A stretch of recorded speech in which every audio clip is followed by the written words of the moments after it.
Hello, hi, welcome back everybody to the cooking stream. I hope you've all been having a beautiful Sunday. If you're currently watching this live, it is 5 p.m. EST, and I see that we have all of my lovely little sous chefs in chat. Hello to Jack, hello to Munha, hello to Trash Can Cat Mom, hello to Audio Murphy, hello to Holkin. Welcome on in. Hi, this is a good time to say hi so that I can just interact with you before we actually get busy today. I'm pretty excited about today's stream. There's actually quite a bit to talk about in regards to what we're doing and why we're doing it today. Hello to Godry Moves, hello to Ketchup, hello to Ali, and hello to Jib Job. Hi, hi, hi, hi. Welcome on in. So, everybody, today, I need some water first. Excuse me. And also, hello to Shark Dog. Welcome on in. Today, everybody, we are going to be doing a Melanzane alla Parmigiana. So, an eggplant Parmesan. I'm pretty excited about it today, and I'm excited to actually talk about why we're doing it and why we're doing it the way that we are today. But if you grew up at least in the United States, if you're American, the eggplant Parmesan that you sort of associate like with, the name is a breaded and fried eggplant that's topped off with like a tomato sauce and it has mozzarella cheese, and then that's typically served alongside pasta or something. I find that there's a really, really huge difference between Italian-American eggplant Parmesan versus Italian eggplant Parmesan. And I'm not saying that nobody does it the Italian-American way, but the difference is the eggplant Parmesan that you actually see in Italy is not breaded. Typically speaking, it's almost layered in like a lasagna. You have like these layers of fried eggplant, you have the sauce, you have like the cheese, but it's not like one like sheet of fried breaded eggplant. It's all stacked together. Okay, and the eggplant itself, it just lends itself to frying so beautifully. If you guys remember from when we did my eggplant lamb stew, we had like the eggplant itself almost fry completely naked in oil. No flour, no breadcrumbs needed. And even though the eggplant does end up soaking up quite a bit of oil in that process, I find that that oil is actually essential. Also, Dolingo, welcome on in. It's a completely different texture. It's a completely different product. This is not to say that, this is the traditional and the authentic way, the Neapolitan way. This is the way that it's done and thus it's better as a result. I am just sort of describing like the differences. So the eggplant Parmesan that you might be thinking of, if you're American once again, is like kind of like breaded like a chicken cutlet almost, sauced up and cheesed up. In this case, my friends, we have this is a heavy plate of vegetables. Also, Nagatano, welcome on in. Also, hello to Kitsune. I got all these eggplants. I got 3 big eggplants. My friends, you can use any kind of eggplant that you possibly want for this dish today. You can use Japanese eggplant, you can do like the marbled eggplants, you can just do these big eggplants. At the end of the day, they all kind of tend to taste the same. You're just looking for like some fresh green tops. You're looking to like feel it and make sure it's not mushy. If the outside skin starts to look a little bit brown, if it starts to get a little bit soft, I would find that that is not a very good eggplant. And so, Ali, you said that you don't care for eggplant, but you may not have it prepared correctly. And I'm going to say something to you right now. Yeah, I'm going to agree with you. I think most people don't know how to prepare eggplant. I think eggplant is one of the most misunderstood vegetables. I see it in so many different contexts completely undercooked. When an eggplant is undercooked, it has the most unpleasant, spongy, bitter quality to it. A properly cooked through eggplant and some of my favorite dishes like baba ganoush, or in this case like the melanzane alla parmigiana, I mean, it's really, really lovely. So I'm gonna walk you through it, and then you can really, really see like how almost like sweet and meaty the eggplant can be. Okay, but yes, so this is actually going to be a fairly I had a chili fall on the floor. Guys, this is a heavy plate. That was a heavy plate. Okay, I also have a bunch of tomatoes because we will be once again doing another homemade tomato sauce today. It's going to be lovely, it's going to be delicious, it's going to be really similar to last time. We have some chilies because we're going to do a spicy tomato sauce. But yeah, most importantly, my friends, we have the eggplant. Okay, I'm going to go ahead and put that behind me. And once again, if you're just tuning in, you may ask me at any point any cooking questions whatsoever, because guess what? My intention, my goal, I want to teach you all how to cook, especially at home and in a home setting. So anything that you have about the food or about like something else, I'm happy to help with. Deviled eggs, yay or nay? Oh, I'm a big deviled eggs guy. I love boiled eggs of all kinds. Yeah, I love deviled eggs. Love them to death. Okay, so next, we'll also be doing a bit of a broccoli salad. I had some leftover broccoli. I had like this leftover pepper and some leftover scallions. We'll be doing a little broccoli salad. It's going to be a really similar stream to Friday, if you really think about it, right? Because we're doing like a baked eggplant thing. It's going to go into the oven and everything. I also have a ridiculous amount of dill to get rid of today, my friends. So dill, an incredibly underused herb. You see it a lot in Eastern European especially, and in Russian cooking. You don't really see it in Italian cooking that much, but guess what? I am using this today because I have it and I need to get rid of it. The entire point of today's stream is, hey, I had mozzarella that's about to go bad. I have dill that's about to go bad. I have a couple of tomatoes that I want to use up as well. I have all these different vegetables and all this different produce. And so, is this necessarily indigenous to a melanzane alla Parmigiana? No. But guess what? I am making it authentic to my own home kitchen. I am making it relative to my own home kitchen. So I'm going to fill the salad with the dill. I'm going to fill, the eggplant Parmigiana itself with the dill as well. And it's going to be delicious. Is it going to taste like basil? Absolutely not. But it's just going to taste like its own unique thing. Do I grow any veggies yourself? No, I do not, shark dog. Nutmeg with potatoes? I don't know if I've had explicitly like nutmeg with potatoes. I love dill too. So we need some of that. And also, by the way, we're not using this today. I just still haven't figured out a nice place to put it. Guys, this, courtesy of Audio Murphy, we have acquired a proper, beautiful molcajete. I don't know if you guys see this thing, but that is a massive thing of stone. We now have this in the kitchen. It's not been seasoned. It's not ready to go yet, but that is like minimum 20 pounds. There is no way it's any less. It is huge. But we'll be doing like all kinds of like different salsas and stuff. We'll be doing like guacamoles and stuff, especially when it's going to be in the season. Before I destroy my list, I'm going to just go ahead and put it back down because that thing is ridiculously heavy. That is a solid chunk of stone. That is a solid chunk of stone. Okay, so everybody, we're going to be doing, the tomato sauce first. We have to fry up some onions, fry up some garlic, fry some chilies, add the tomatoes, let it stew. Then we're going to prep the eggplant. We're going to slice it up and we're going to fry it completely naked in oil. Okay? After that, we are going to be assembling it in a little container with some of the sauce, some of the cheese, some of the eggplant as well, and that's going to bake for 30 minutes. And then while it's baking, we're going to be making the salad for today. So, everybody, with that being said, does anybody have any questions before we actually begin? And once again, for those of you that have not already done so, please check out my Patreon, !Patreon, if you would like to support what we do here. I want to keep this free for everybody to watch. If you have a little bit of excess income, it does go a long way because my goal is to be able to do this full time one day. Okay, I'm going to have a nice little sip of water. And so, I want to hear from everybody watching. Are you ready to begin? Are you ready to learn how to make a really beautiful tomato sauce, a really beautiful eggplant parmesan? I want to hear a nice resounding yes, chef, from everybody watching, even if you're just tuning in, if it's your new time especially. I want to hear yes, chef. Beautiful, lovely. That's exactly what I want to see. Okay, so the first step, everybody, we have to get our aromatics ready for the tomato sauce that we're building. This is going to be a little bit more of, I could probably scooch that up a little bit. This is going to be a little bit more of like an Italian-American tomato sauce. So it's not going to be like, I feel like traditional Italian tomato sauces, they put like a little piece of garlic and they put a little piece of onion in and they take it out. We're not doing anything like that. We're going to finely mince up an onion so that it melts into the sauce and contributes its sweetness. We're going to be finely mincing in some garlic. I don't believe in putting in a piece and then taking it out after. I think it's a bit wasteful. So I have this onion.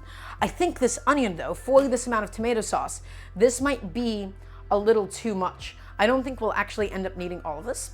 So we're going to start with about half of a medium onion. It's totally okay, Serena. Welcome on in. Oh, Jack, that's quite a bit of olivier. Wow. So we're just going to start by slicing the head off. We're keeping the root of the onion intact, but we're cutting off the head. We're keeping the root intact so that we can then fan out the onion as usual. Okay. And now, all we have to do is we're just going to slice it in half through the root. I don't know if we'll actually need any more onion for today's salad, so you may as well just go ahead and put away half of this onion. I'm going to go ahead and do that now while I have a second.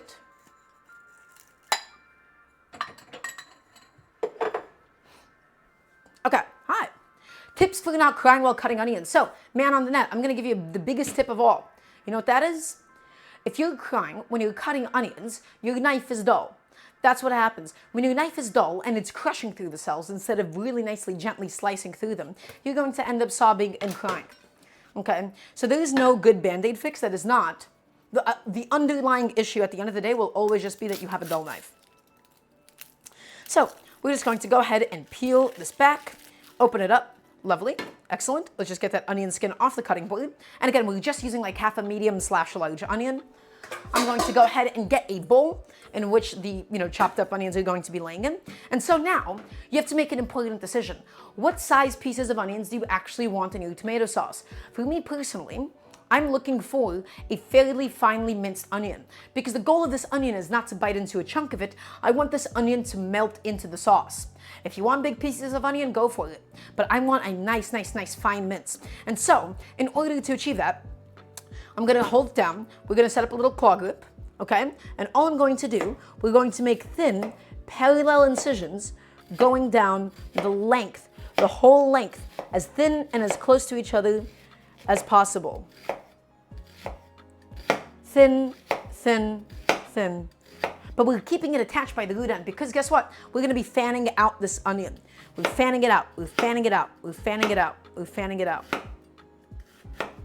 And so, when you fan it out this way, what you result in is all this onion that's still attached by the root. And then all that we actually need to do in order to get a small dice is then just pull our knife all the way through.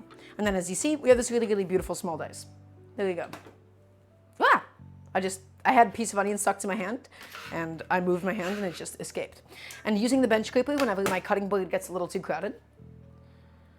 Horizontal or vertical? Jack, I'm not sure what you're asking me. So yeah, we're just going through this onion. Honestly, onions that are like this wide, like this is a fairly wide onion. They're a little bit awkward to work with sometimes. And they just kind of like end up spilling out all over your cutting board. So, be nice and slow with it, be nice and patient.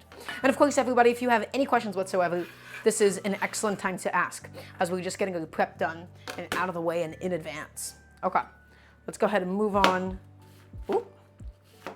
to this one. Yeah, big onions, a little bit awkward from time to time. We have to sometimes just take the pieces and just go back through it in case we have any too big chunks.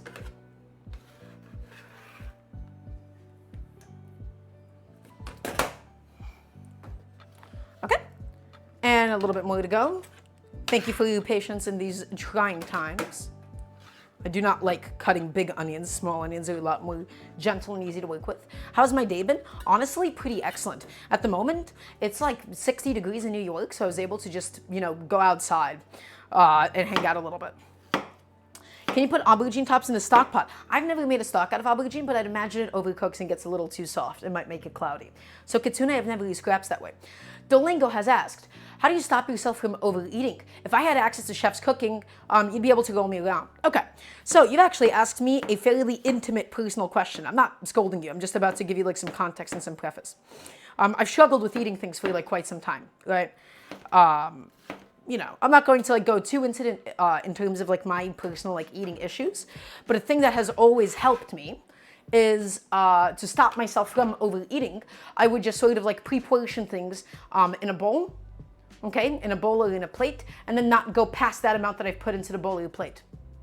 Okay, so if I have anything left over in a pot or so, I would then save that and portion that out for later on ahead of time. So just being pretty diligent about that has stopped, has helped me a little bit from overeating. So just yeah, you're setting a limit, you're eating as much as you want on the plate itself. I make some nice big generous plates for myself and then I stop there. Because otherwise I just find myself going from plate to pot, plate to pot. Also, welcome on in, Gigi. Lovely to have you. I'm glad that I was able to inspire you. So, everybody, we got a fairly small dice. This is more of a small medium dice. My onion was a little too big and a little too annoying. But this is going to melt in at a very nice allium quality to the sauce and make it nice and sweet. So half an onion, you don't want to have too much onion because at the end of the day, this is a tomato sauce. This is still about the tomato sauce. Okay, next thing that we are going to need is we're going to need to chop up some chilies. So, I'm going to go ahead and grab a bunch of my chilies because I want a nice spicy tomato sauce. And also, I have all of these if I drop one more thing today, I'm going to lose it. I have all of these chilies that I just want to get rid of because I have a bunch of them in my fridge at the moment. Also, thank you, Duke McNasty. And everybody, same exact idea. We're just going to be cutting off the dried off tops of every single chili. Cutting every single one of them off. Getting it done.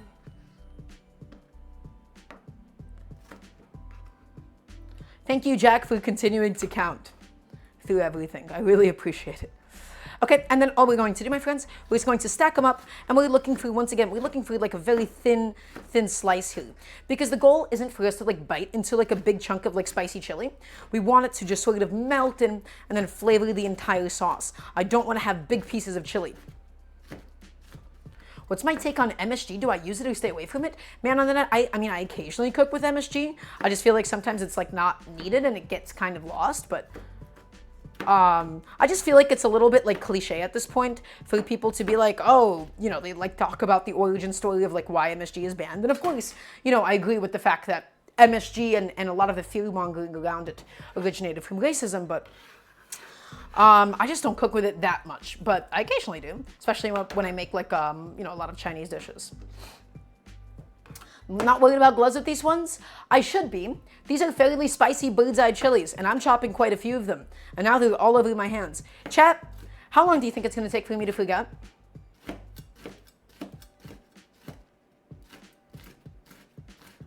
I think today I'm going to be able to pull through just fine. 3 minutes? 3 minutes? You guys have no faith in me. What do you mean 3 minutes? What? In no universe will it only take 3 minutes. Absolutely not. Okay, so yeah, we got a fairly fine slice on this. Again, it's okay if you have a couple of chunks. It's all going to be in a sauce, but I want a nice spicy tomato sauce today. Okay, lovely. I'm going to go quickly rinse off my hands. We are kind today. Wow, so generous. Glad that all of you have so much faith in me. Okay, but yes, I want a nice, delicious, spicy tomato sauce, and then the next step is we're going to get some beautifully minced up garlic. Stupid blobfish, welcome on in. Hello, hello, hello. So as always, I like to peel, or rather take the cloves of garlic off the head over a nice large bowl, so that like all of like these papery onion skins, they just go directly into my bowl. And I think that should be enough garlic for today's sauce. Lovely. I'm gonna go ahead and put the garlic behind me. I don't know if we'll need it for anything else quite yet. We'll still think about that. And as always, everybody, I despise, I don't despise Duolingo. Duolingo, thank you so much for the gifted sub. Thank you, thank you. I despise chopping and mincing garlic on my cutting board because it's sticky. It sticks to your knife, it sticks to your cutting board, and then it becomes a mess, and it's really, really difficult to get like that sort of even, consistent texture. So all that I like doing is we're going to just smash it down to get the skins off of every single clove. Okay, smash it down, press it down, get the skins out of here, pop them off. There you go, excellent. And let's go ahead and get these skins off of the cutting board. Beautiful. And the only thing I'm going to do, like you see, we have like some slight rotten bits on the garlic itself. I'm just going to clean it up a little bit, and we're going to get off of the dried off root ends. Just get them out of here. We have no place for them. So yeah, everybody, once again, we're using a garlic press. I despise mincing garlic on a cutting board. I hate it. If there is an investment that you should make, a garlic press is one of them. If you're slicing garlic, then slice the garlic. But the finer you mince it, the more you crush it, the more pungent it actually gets. Okay? So that's 2, and that's going to be number 3. But yes, everybody should be using these. I don't know why at some point, especially like in the world of like food content and YouTube content, everybody was like, oh, salt on the cutting board with a chef's knife, and then you grind it down, and you don't need a garlic press. Guys, a garlic press is a nice quality of life thing. If you cook with garlic a lot, and I cook with minimum 5 cloves every single stream, a garlic press is a worthwhile investment. And also, by the way, there is something that I want to mention. There is something that I really, really want to talk about right now. This is partially Mr. Alton Brown's fault. In cooking, it has quickly become assumed that the idea of the unitasker, the idea of a tool whose one function is to just do one specific task, is useless and a waste of space. I don't believe in that in the slightest. I believe that if you were doing something often enough in a kitchen where other tools are a little too clunky to do it or they don't do as good of a job, stock your kitchen with things that feel good to use and then do a good job. This idea of unitaskers being automatically bad is kind of ridiculous. I love my garlic press. I love my specific knives. People also talk about this in the context of knives. They say the only 3 knives a home cook needs is a chef's knife, a paring knife, and a serrated knife. I use the serrated knife almost never. I use my petty knife all the time. I would love a boning knife. I would love a knife for filleting fish as well. Guys, buy what you are actually just going to use in a kitchen. If you're going to use it, then get it. If you're going to be using a garlic press, then get it. It's okay for something to just have one function if it does it well and you use it enough. If you don't find yourself using it too often, then maybe you don't want to give it that kind of space. When am I going to go on another live cooking competition? I have no idea. But I would win. I would just win. Are there any underrated kitchen tools that you would recommend? This is a bench scraper. I think everybody needs one of these bad boys. Otherwise, the garlic press, and in addition to that, I mean, I think everybody needs a citrus press. Something like this, because you get so much more juice out of it and it's so much easier. So I love this. What was your important question about tuna? Let me go ahead and take a look. If chef lost its left hand and then had to be replaced by any tool or appliance, which one would I have attached to my left hand?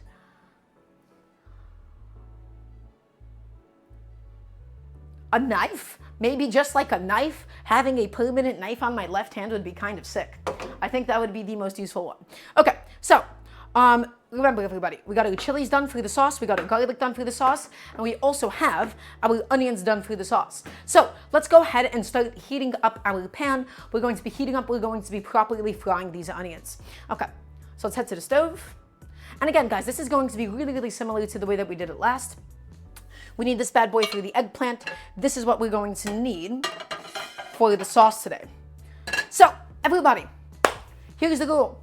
I don't want to see you blasting these onions with a high heat. I want you to go medium and slow. The goal is to cook the moisture out of them and to get a really nice, beautiful golden color on it. The further you take it, the more of that sort of caramelized, nutty flavor that you get out of the onions. It's entirely up to you. I like them nice and golden. I like them nice and browned. And so for that, we need a generous amount of olive oil. My number one piece of advice, everybody, is you are probably not using enough oil in your tomato sauces. I think the oil, especially in the stage where you actually properly fry the onions, if you don't have enough oil, it's just going to stick to the bottom and then it's going to burn, whereas the rest of the onion isn't fully cooked through. You need the oil to properly cover the onions, not just coat them. So, I want a generous amount of olive oil here. And I do truly mean, generous. All of that olive oil is going to be going into today's tomato sauce. And we're just going to be heating this up slowly on a medium heat because it is a stainless steel pan. So we want to make sure that it's conducting the heat nice and even. We're going to just be setting up our station. So I'm just going to grab a little coaster plate. And then I'll also be grabbing this wooden spoon. Okay? Does anybody have any questions about this process so far? We're going to brown the onions. Why do we brown the onions? We brown the onions to develop flavor. We caramelize the sugars, and then we get the oil infused with all of the onions and all that onion goodness. Okay? Anything that is fat soluble is going to get dissolved into the fat, so it's important that we actually undergo this process of frying things, not just boiling them. Okay, let me go ahead and have a sip of water. Dolingo asks me, what if you have too much oil? If you have too much oil, then you can just take some out. Oil will naturally, if you stop stirring your sauce once it's done, it'll naturally separate up to the top because I assume you won't have any starches holding it together. And then you can take some out. But also if it has a lot of oil, just mix it back in and then use less sauce or something. Having a lot of oil is not necessarily an issue. When do we put the garlic in the sauce, Jack? Jack, we add it in after the onions and after the chilies. We add the garlic in basically last in the frying stage because we still want to fry the garlic, but the garlic has the highest chance to burn, right? Because it's full of sugar. If we added it in at the same time as the onions, they would get way too burnt, they would get way too acrid. Okay, so we're going to now move on while that pan is heating up. We're going to be getting some of our tomatoes out of the way. So I have these beautiful plum tomatoes. Why did I choose plum tomatoes? Because they're cheap. Because they were cheap at my local store. And I also had a couple of these vine tomatoes that I wanted to get rid of. But we have a bunch of, tomatoes here. Garlic has sugar. I mean, Jack, everything has to some extent sugars. But yeah, garlic basically just has stuff in it that burns. Is it okay to use bread to soak up the extra oil? Matuna gamasala, is that how I say it? Yeah, you absolutely can. That's the whole intention of bread. The bread is the sponge, it is the core, it is the base. It is able to just soak things up beautifully, so you can do that if you would like. Okay, so all I'm going to do, everybody, I'm going to start by just cutting each of these plum tomatoes in half, and we're going to go in and make a couple of diagonal incisions to get rid of like the woody core out of the tomato. Okay, so just go in here. Excellent. Oh, well, I'm so glad that I was able to inspire you. That's really, really sweet. So last time, by the way, I learned that I made a bit of a mistake by just having my tomatoes halved and not chopped up any finer. It was kind of awkward getting them to collapse in time, and it was awkward to smush them up. So today, I'm actually just going to be chopping down my tomatoes. But because we'll be actually cooking these down and mushing them, we're not going to blend the tomato sauce. I think that's too much effort for what this is supposed to be today. We are just going to roughly chunk them up. This process doesn't have to be perfect. It does not have to be perfectly executed by any means. That is just so that it fits into the pan easily. Right? It'll collapse easily when it's in smaller pieces, and we stop the skin from getting to be too papery because the paper itself doesn't tend to mush up super well. Okay. All of those, we remove the cores. Excellent. I believe my oil should now be heated up enough. So let's just go ahead and go on over to the stove, everybody. Look at that golden olive oil, and now you can smell it. And you don't want to overheat this. You don't want this oil to be smoking hot. Again, the key to getting good color in a kitchen setting, my friends, is having enough fat and a medium heat over a long period of time. Not everything in a kitchen has to be super high heat, restaurant kitchen, mix it around. Guys, medium and slow, and you're going to get a beautiful color on these onions.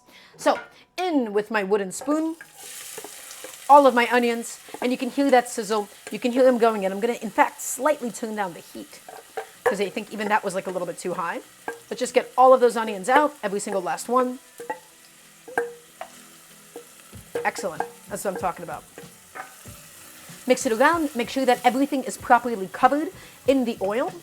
And then we're just going to hit it with some salt. That's all we're going to do.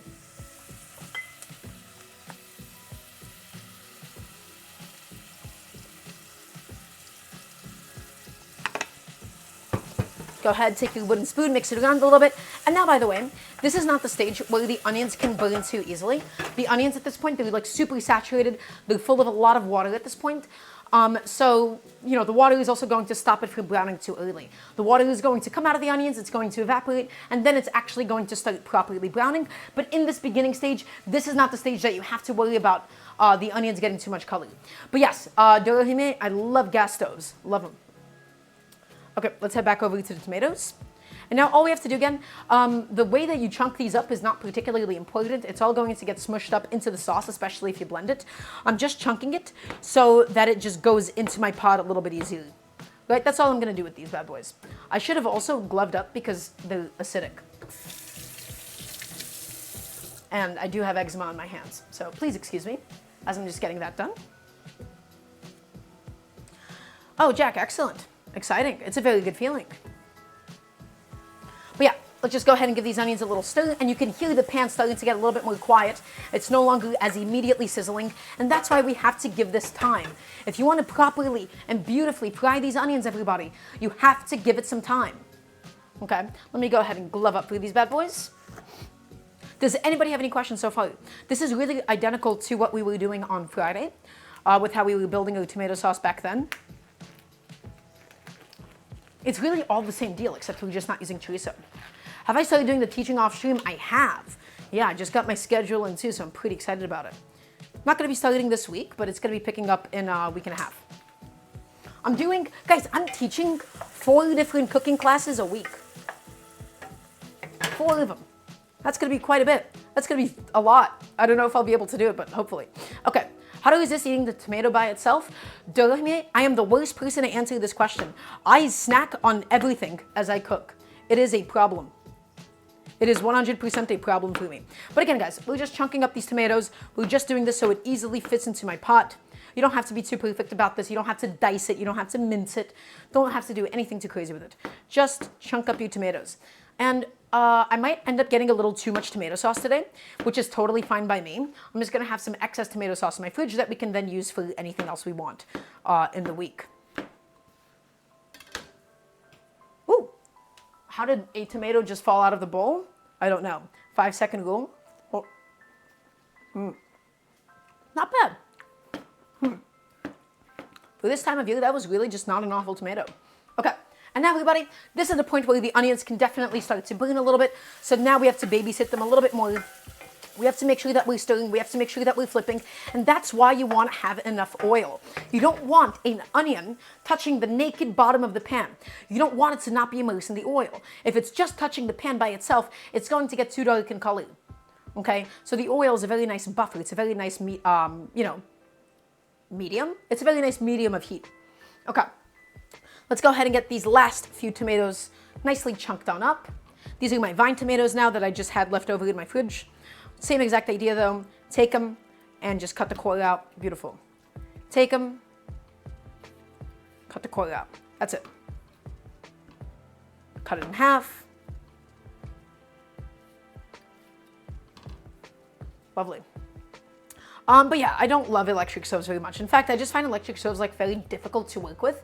Their like heating can be like super, super inconsistent, right? Like it gets hot and then it gets cold and then you don't know what's going on anymore. I really do not love electric stoves. Okay, chunking up these tomatoes. Once again, almost done with the process.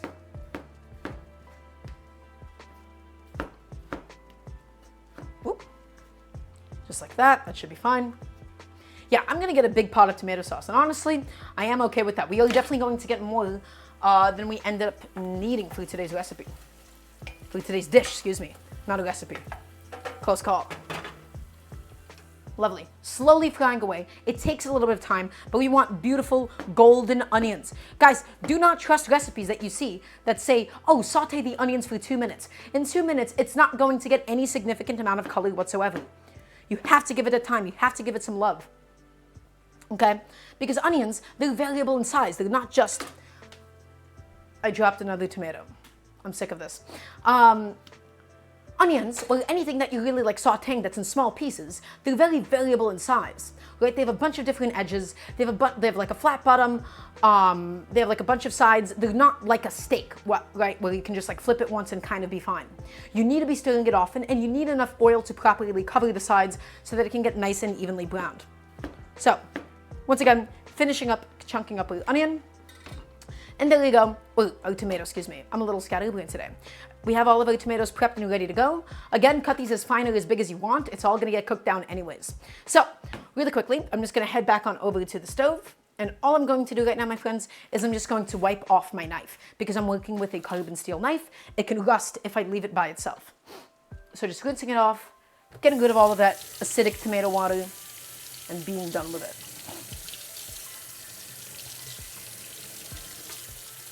Excellent.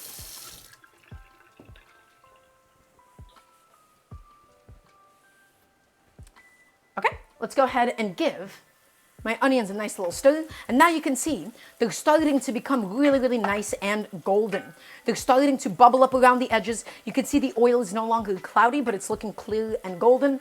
It was looking cloudy before because that was the onion water escaping them. And now it's beginning to properly fry. We're not looking for like a deeply caramelized onion or anything, although that would also just be delicious as well. If you wanted to do like a caramelized onion tomato sauce, I'm sure that would be fantastic, and it would just taste like its own thing. But for me, that would be like a little too sweet, a little too onion forward, a little too nutty. The entire idea is I just want my onions to be the basis of the sauce today.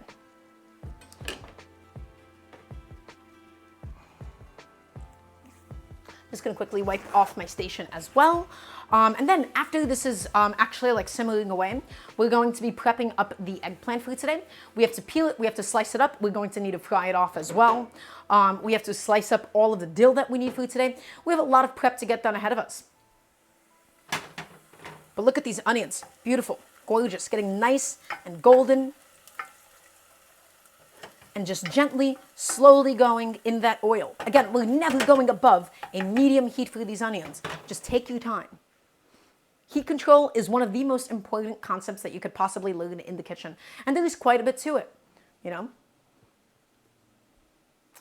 Okay, so tomatoes have been chunked up. We got the garlic done, we got the chilies done. I don't want to really start too much on the other vegetable prep right now because this is the point where the onions can burn the easiest. If we step away for like a minute and then come back, the bottom might be a little too dark. The idea is that you want to have a nice balance between not stirring it so often that it ends up just cooling down and not cooking at all, but you don't want to not stir it enough and then result in burned onions. So every like 45 seconds or so, we want to give it a nice stir. Do I eat onions raw?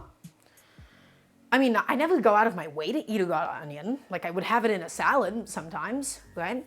Chef, have I ever had fiddleheads? I don't know what a fiddlehead is. Okay, everybody, I think I have had enough with my hair being down today. I put my hair tie somewhere and I can't find it. Uh-oh. Uh-oh. I had a hair tie that I specifically dedicated for this one purpose. It's a fruit and it's delicious. Yeah, no, I've never had a fiddlehead. Give this a nice little stir. Excellent. And make sure, by the way, that none of like the onions are like stuck to the side of the pan. If they're stuck to the side of the pan, they're just going to stick to the metal and end up scorching anyways. So just scrape it all off. Keep it moving. There you go. That is some beautifully fried onion. We don't have to go like too much further than this because the goal is just to get a very, very nice light golden brown. We don't want like a deep, deep dark brown like a caramelized onion. So, but again, you can do that if you would like. It depends on your intentions of the tomato sauce, but I don't need like that much nuttiness in today's tomato sauce. But if you would like it, then go ahead and do it. Okay, chilies. These are my sliced up chilies. We didn't add them in the beginning because they would end up squelching. So we're just adding them in now. And we're going to now give this a couple more minutes as well for the chilies to get a nice, beautiful color on them. And for all of that heat, all of that spice to just infuse into my tomato sauce. Get it in there, break it down, distribute it. The chili is gonna make the whole thing very nice and spicy and add just a really good flavor to the whole thing. You don't have to just use bird's eye chilies. You can use whatever kind of chilies that you would like.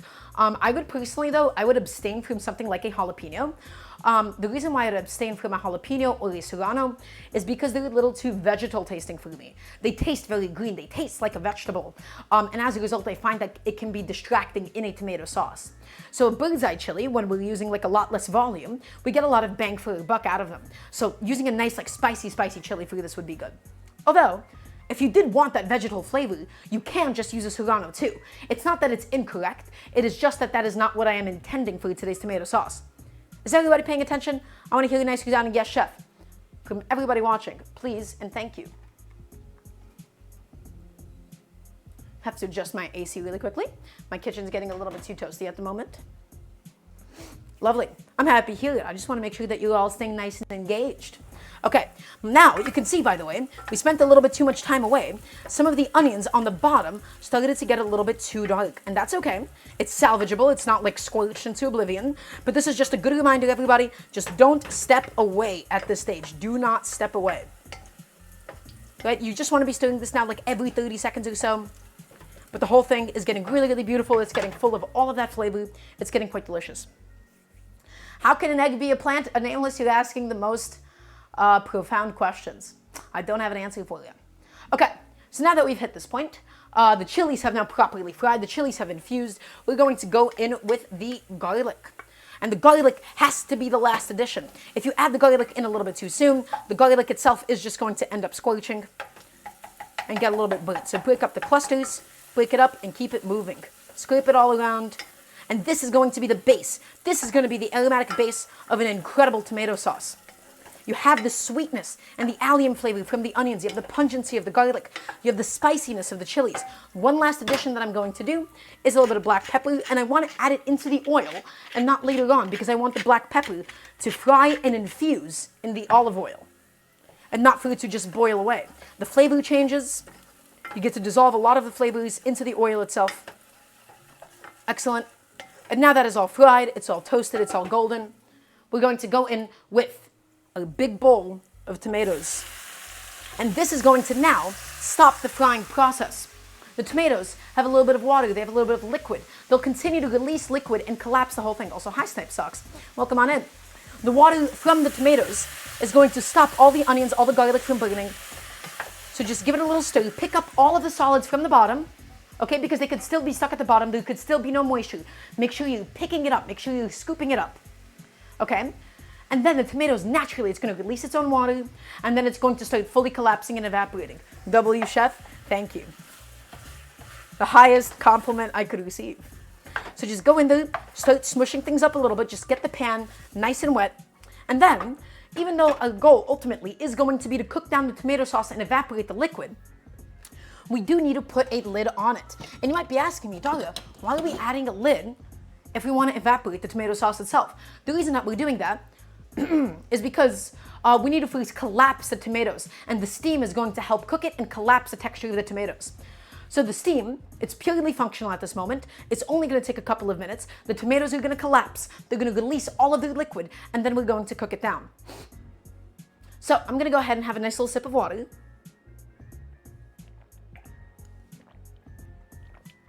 Don't worry, it'll linger. We'll get rid of the lid in just a few moments. Yes. Okay. So that's now been done.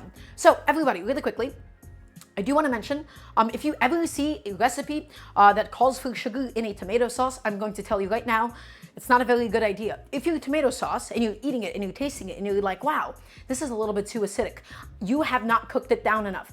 If we cook this down enough, it is naturally going to be sweet enough without the addition of sugar, okay? The only, to me, acceptable addition of sugar is if you really want to preserve the raw taste of the tomato. But what I like doing instead is I like taking some of the tomatoes early, blending them up, and then adding them at the end of a sauce so that you get like that fresh taste of the tomatoes. But yes, if your tomato sauce is acidic, you just haven't cooked it long enough. This needs to go for a minimum of 30 minutes and upwards of 2 hours sometimes, okay? I do like tiger eggs. They're really delicious.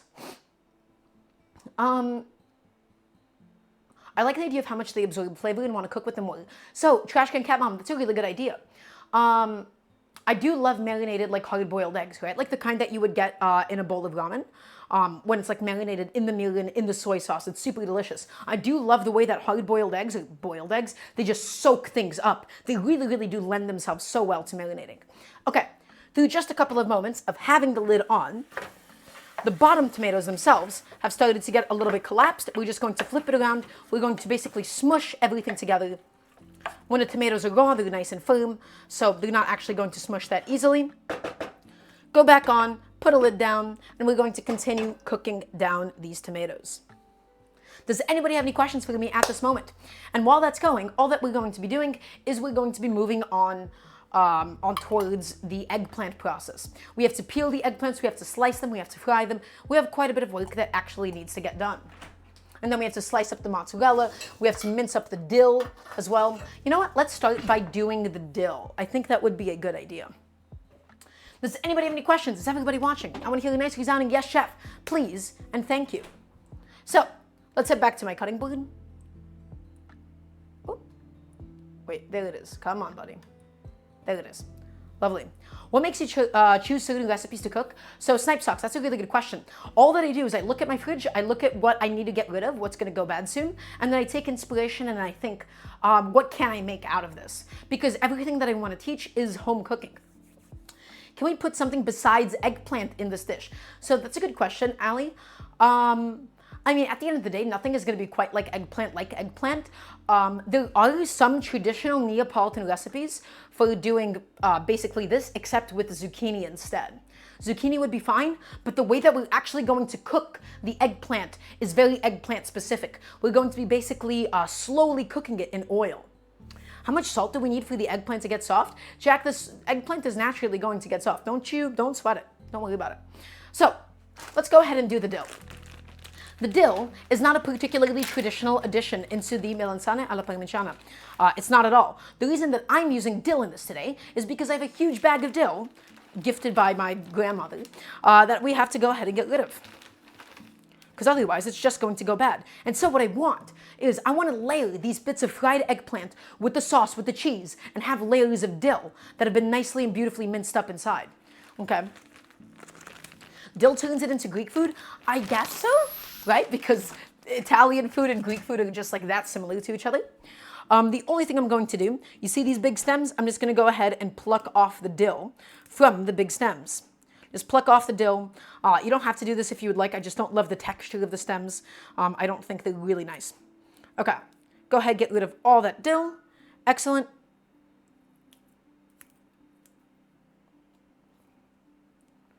Let's get that done. Get all that cleaned off.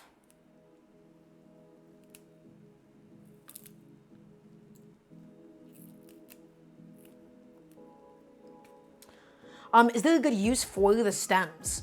I guess you can like add them to like the end of like stocks and soups to like really quickly infuse them. You don't really want to cook it down too much because then you kind of end up losing the flavor from them. But I bet that's a good way to use it. Okay, chat, let's go ahead and take a look. Not chat, excuse me. My lovely little sous chefs, because that's what you are. You're my lovely little sous chef. Sorry for the parasociality, but you're all helping me cook. The tomatoes are now beautifully simmering away. You can see that they've started to release a bunch of their own liquid. And so in order to continue facilitating the release of liquid, we're going to hit it with a very, very generous big hit of salt. Also, Pseudo Natural, welcome on in. How'd you find the show? So big hit of salt to both season it and to continue drawing out the water out of the tomatoes. And don't worry about like smushing it down. You don't want to have a heat that's too high because the bottom of it can get so viscous and so sticky that it can still burn even if it looks like it's boiling. So you want to make sure that we're going on like a medium-low heat. We're going to just stir up all of our tomatoes inside. And everybody, they're naturally going to break down. They're naturally just going to stew away. And we're going to have a really, really beautiful tomato sauce. Really, really simple. Everybody should be doing homemade tomato sauces.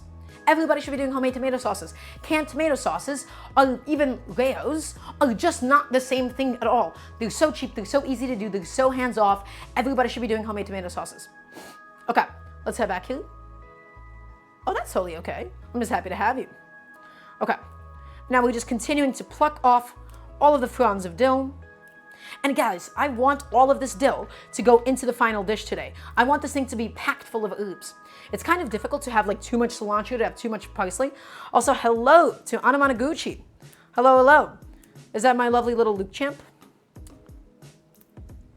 What if we don't have time to do some? So Jack, here's what Italian families do. They make a big batch of passata.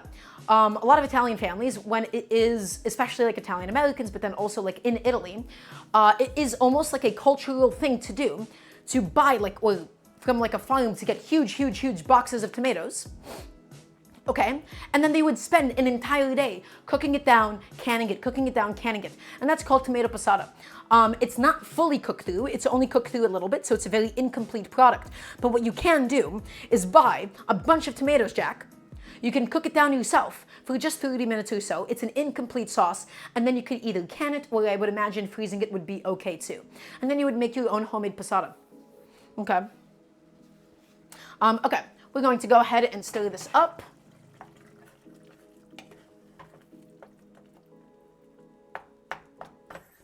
That's right. Every single time that they stop by. The man, the myth, the legend. Okay, so everybody, I'm going to take all of this dough and we're going to gently roll it up in our hands. Let me tell you something right now. I want all of you to tap in. I want to hear a nice resounding yes, chef, from everybody watching. Are you listening? Here is a huge mistake that people make when they're actually chopping up fresh herbs. Think cilantro, think parsley. Everybody has heard this rant a million times. But if you're new here, you're going to learn the most important thing that you have to do to really respect and treat and take care of your fresh herbs. What I don't want you to do, I don't want you to do this. I don't want you to use a vertical motion, because when you do that, you end up crushing the herbs. You're using it like an axe. Look at all the surface area of the knife. I want you to slice it. I want you to slice it. I want you to slice it. If you were to crush it, you're releasing everything from the herb itself. You're exposing it, and then it oxidizes and loses this flavor. We do not crush herbs. We slice them. So here's what we do. We're going to take all of this in our hands, and we're not squeezing this to death. This is a baby bird. You want to not squeeze it so firmly that you're breaking open its brain and all of its guts, but not so gently that it flies away. Take all the herbs and just hold it in your hand. Gentle but firm, gentle but firm. And then you're going to roll it up, just like so, just so that it stays nice and intact. And now everybody, this is what I want you to do with your baby bird. You're going to hold it down onto the cutting board so it doesn't fly away. And then you're going to slice it. And you're going to slice it nicely and beautifully and thinly. I don't want you to chop it. I don't want you to use a vertical motion. I want you to use as little vertical force as possible with this. Slice it, slice it, slice it. That's what I want you to do. I don't want you to chop it. There you go. And this way, your herbs will be beautifully sliced. They won't be releasing all the liquid from them, and you can see my dill isn't sticking to my cutting board. If your herbs were sticking to the cutting board instead, that's a really good indication that you ended up crushing them and not slicing them. Okay? So we're going to go ahead and go back here. We're going to give this a nice little 90-degree turn, although it doesn't have to be perfect. These are still a little bit too big. Guys, I have a very disgusting analogy here for a second.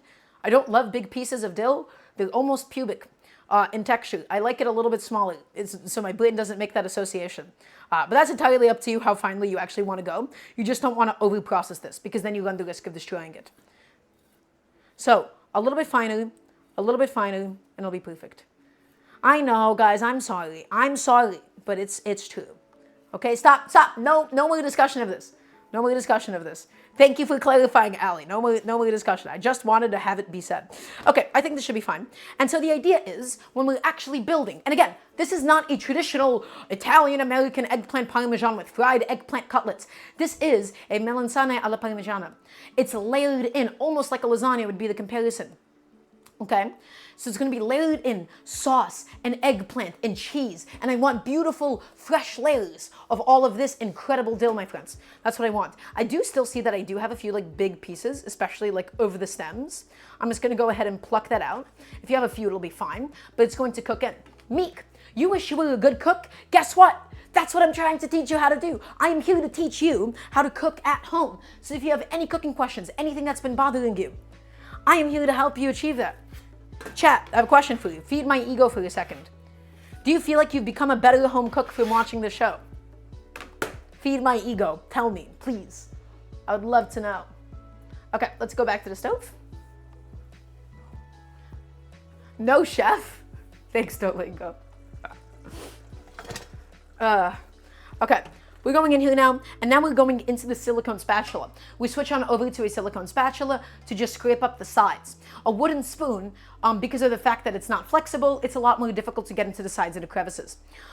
Question about chopping. Is crushing garlic before chopping a wrong technique?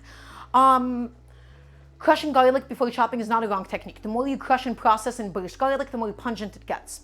It depends on what your intentions are. If you were to slice it and say like make like garlic chips out of it, right? Like fried garlic chips used a lot in Asian cooking, then it would be a mistake. But also, we don't chop garlic here. We use a garlic press. And I sing the praises of it. And everybody, you can see just naturally, without really crushing it or anything, the tomato sauce, the texture of it is slowly but surely breaking down. You want to make sure that you're on a nice medium to low heat, okay? Medium to low heat. Too high and it's going to stick and burn at the bottom. Guys, look how beautiful that is. Doesn't that look pretty? Doesn't that look gorgeous? I want to hear the nice resounding yes, chef. Look at that tomato sauce. But again, medium low heat. Also, here's a reason why we don't crush it too early. It's a matter of viscosity. If we crush this too early and make it homogeneous, how many times have you boiled a tomato sauce and it splashes all over the place? That's because you crushed it too soon. We crush it at the last possible second and we keep the tomato chunks as intact as possible. Okay? If you crush it immediately, it's going to become like that like thick viscous sauce, and before it's even done cooking, it's just going to go and splash all over the place. So it's a matter of viscosity, and keep that in mind. Okay. That's a beautiful looking sauce. Look at the sauce. Wow. Nice medium low heat here. And again, I'm just stirring this up every so often. We're scraping up the sides. Excellent. And this sauce, it's going to be spicy. It's going to be nice and sweet. It's going to be flavorful. And I might not use all of it today. I'm going to see how much I use. And then tomorrow I might use it for like a little pasta for myself. Okay. Let's head back over here. Let's go ahead and start prepping my lovely, beautiful eggplant. Everybody, big boy eggplants. Here's the thing. Most people undercook their eggplants. I'm going to say it right now. Most people undercook their eggplants. So, we're going to be frying these bad boys naked in a bunch of oil. This is not going to be an Italian-American eggplant parmesan. This is a Neapolitan fried eggplant. The beauty of having eggplants fry naked in oil that way, you might be like, oh, Daramgar, they're soaking up all the oil. They soak up all the oil. They get so greasy. It's okay. It's going to be okay. I promise you. It's going to naturally control itself. It's going to naturally control its own humidity. It's going to naturally control its own oil saturation. But it's a very beautiful thing when the eggplant soaks up oil. It can be okay. We'll be doing a mix of like peanut oil to fry with and then some olive oil for taste. So what we got to start with, my friends, is we're going to just trim off the top and trim off the bottom of this eggplant. Okay?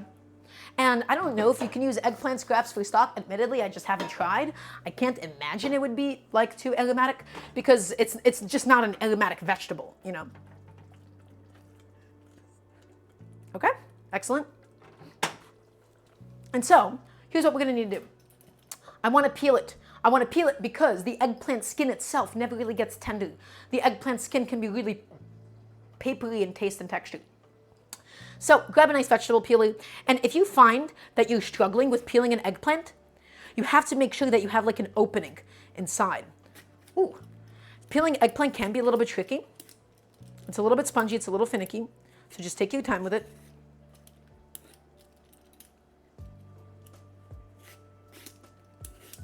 Just get rid of all of that skin. Again, I don't want the skin for the specific dish. If you were doing something like a baba ganoush, the beauty of the eggplant skin is that it protects the eggplant from overcooking, and it actually, you can scorch the eggplant skin, make the whole thing smoky.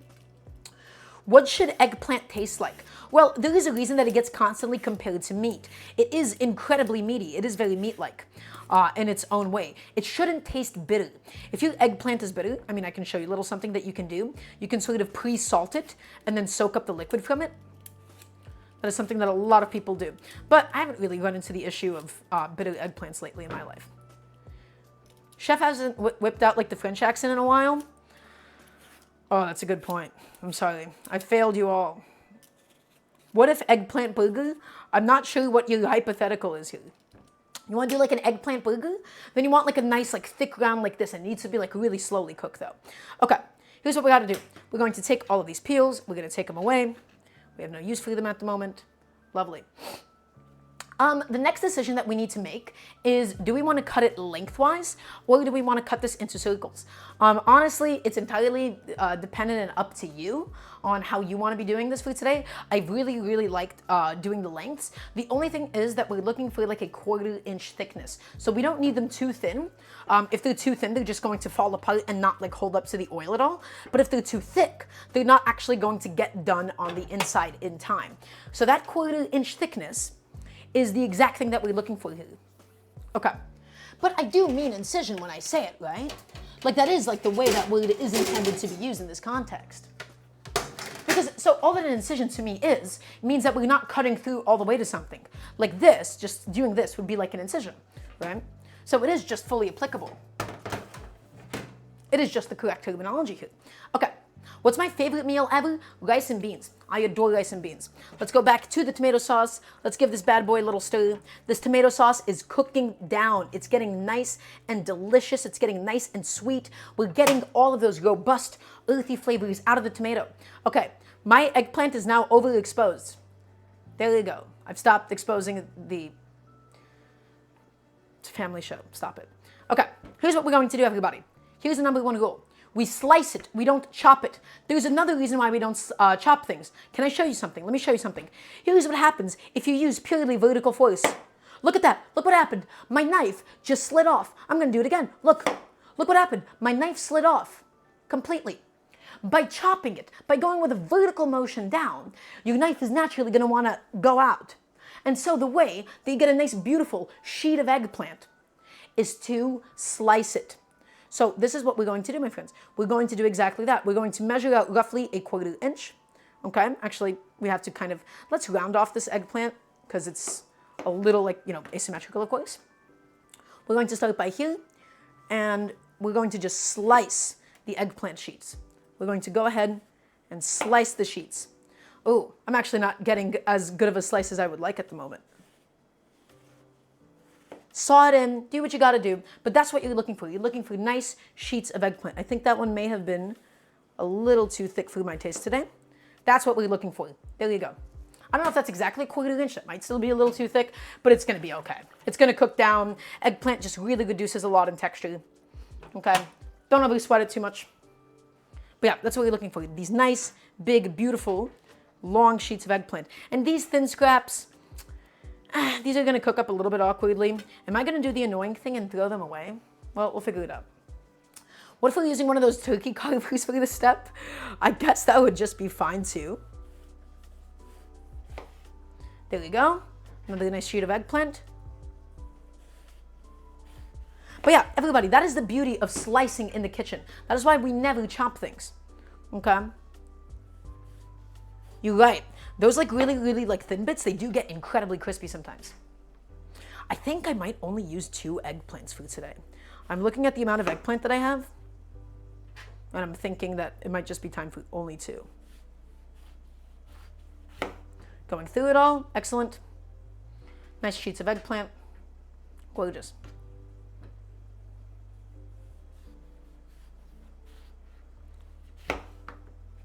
There you go. And then this last one, It gets a little bit tricky, like once it gets that small. That is my favorite knife. Yeah, this is my Zwilling Kramer knife. I love it, love it. I love carbon steel knives. They stay nice and sharp so well. They do genuinely stay so much sharper than a stainless steel knife. Okay, and then I'm just going to clean this last one up a little bit, just so that we have like another nice sheet of eggplant. Okay. So we have all of this eggplant. We're going to have it on the sheet tray, and then we're going to be basically patting it dry before it fries. We pat it dry before it fries because it's going to be in a lot of oil. If you don't do that step, it's just going to end up splashing all over the place. So we'll just keep it stacked up for now. Don't worry about it too much, guys. Just want to make sure that I'm laying it out and have plenty of space for it. Yeah, that would be the knife I would choose to replace with one of my hands. That would be the one I would do it with. Okay, guys, I just want to show you something right now. This is the point in the tomato sauce where it does tend to start sticking and it can start scorching on the bottom. If any of you have made a chili, if any of you have made a stew before, you might be like, wait, if it's boiling, why can it scorch? It's because of all the sugars. It's because of the fact that the water is going to the top and all of the solids are in the bottom. So you have to be occasionally scraping up the sides, scraping up the bottom, and lowering your heat if you feel like it's going a little bit too fast. Guys, you cannot leave this completely unattended. It can and will burn on the bottom if you do so. It's a baby. Hold its can while you cross the street. You're not going to leave it out there by itself. Okay? Back to this. Back to slicing up my eggplants. In Russian, an eggplant is a baklajan. It's a very fun word to say. I don't understand it etymologically because eggplant and aubergines, I mean, they come like everything. Everybody else really says like aubergines. And then in India, I believe they say brinjals. But yeah, in Russian, this is a baklajan, which is just fun. All right, cut off the tops, cut off those bottoms as well. Get them out of here. No use for those. Also called that way in Poland. I mean, that makes sense considering that, you know, Polish and Russian are incredibly similar in some ways and not in others. Okay? Once again, my friends, I am peeling up my eggplant. I'm getting rid of all of that tough, papery eggplant skin.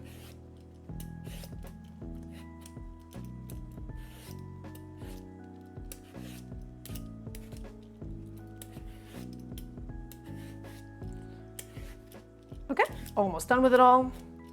And now we're just going to go to this other side here. Nice and smooth. Easy does it.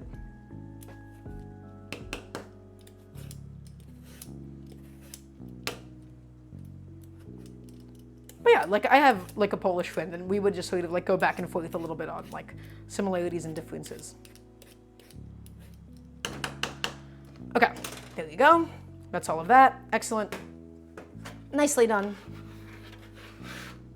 You know what? Here's what I'm going to do instead. I don't actually like slicing it like vertically down. I think it's a kind of clunky motion. What we're going to do instead, we're going to just get a flat bottom on this, something like that, so that we can hold it nice and steady on my cutting board. And now this way, we can get very nice, beautiful slices. And I'm not looking for chops. I'm looking for you to saw and pull your knife through this. Look at that. You see how even my width is? You see how even my thickness is? That's exactly what you're looking for. Just go through it nice and gently. That's the stuff. Eggplants, guys, I'm gonna be honest with you. These are not the easiest vegetable to cook. They're not the easiest vegetable to cook, but they're really, really cheap and they're really, really delicious.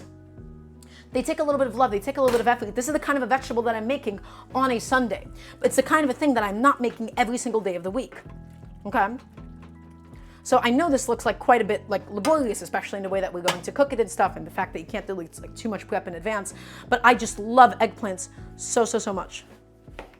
Okay, nice sheets of eggplant. There you go, getting them done. Couple more to go. Ooh, didn't get it all the way to the end. And guys, I know this might look like it's a lot of eggplant, but it's actually not. All of it is going to cook down. It's going to really, really reduce. Eggplant, because of how much water it has and also just because of the texture of the vegetable, it really does collapse. Also, that's the delivery, once again, while I'm streaming. It's every single time that I stream. Unbelievable. Okay, couple more to go. There you go. Excellent. And then if we have time, we'll like fry up like these eggplant scraps, but I don't know if we will. Okay. Something like that, and that should be okay. All right, everybody. So let's do a bit of a recap session. What are we doing today? We're doing my take on a melanzane alla Parmigiana. Melanzane alla Parmigiana is eggplant parm, but it's not the American eggplant parmesan with fried and breaded eggplant. It's going to be fried naked in olive oil. No, Jake, that is not a Blue Apron delivery. Absolutely not. You watch it. And then we're also making a really, really beautiful homemade tomato sauce. I had some tomatoes I wanted to get rid of. I had some chilies. And so we fried up some onion, we fried some garlic, we fried some chilies, and now we're stewing all of it down until the tomatoes get nice and tender, and we have a delicious, delicious homemade tomato sauce. We just finished prepping the eggplant that we need for today. I'm not going to fry all 3 eggplant because I think that's just like a lot. And so we'll just use it for something else later on. Let me go ahead and show you my eggplant. There you go. Is this dish going to be vegetarian? Yes. Yes, it is. And then we're going to be layering it in. I have like these really, really amazing little pots, like these little ceramic pots. We're going to be layering in sauce and the fried eggplant with some mozzarella cheese, and then it's going to go in there and it's going to bake beautifully into today's melanzane alla Parmigiana. Okay. So I love that thing. I do love that thing to death. We used it last time. And guys, today's dish that we're doing, conceptually, it is really, really similar to the baked pasta. Oh, guys, who was here on Friday? Can somebody please vouch for that baked pasta looking like incredible? That baked pasta was genuinely beautiful. Hope you remember it. You better remember it. Because that thing was serious business.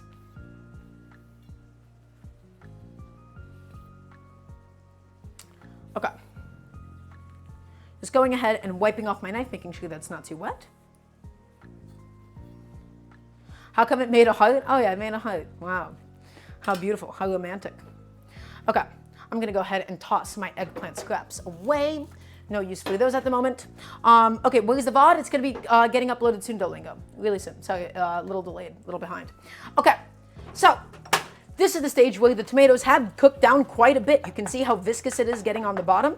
We're going to start taking tomato chunks and breaking them against the edge of the pot with a wooden spoon. You can blend this if you would like, but guys, this is going to be a baked eggplant dish. So I'm looking for this to be somewhat chunky today. I don't need this to be, you know, perfectly like fine puree or anything.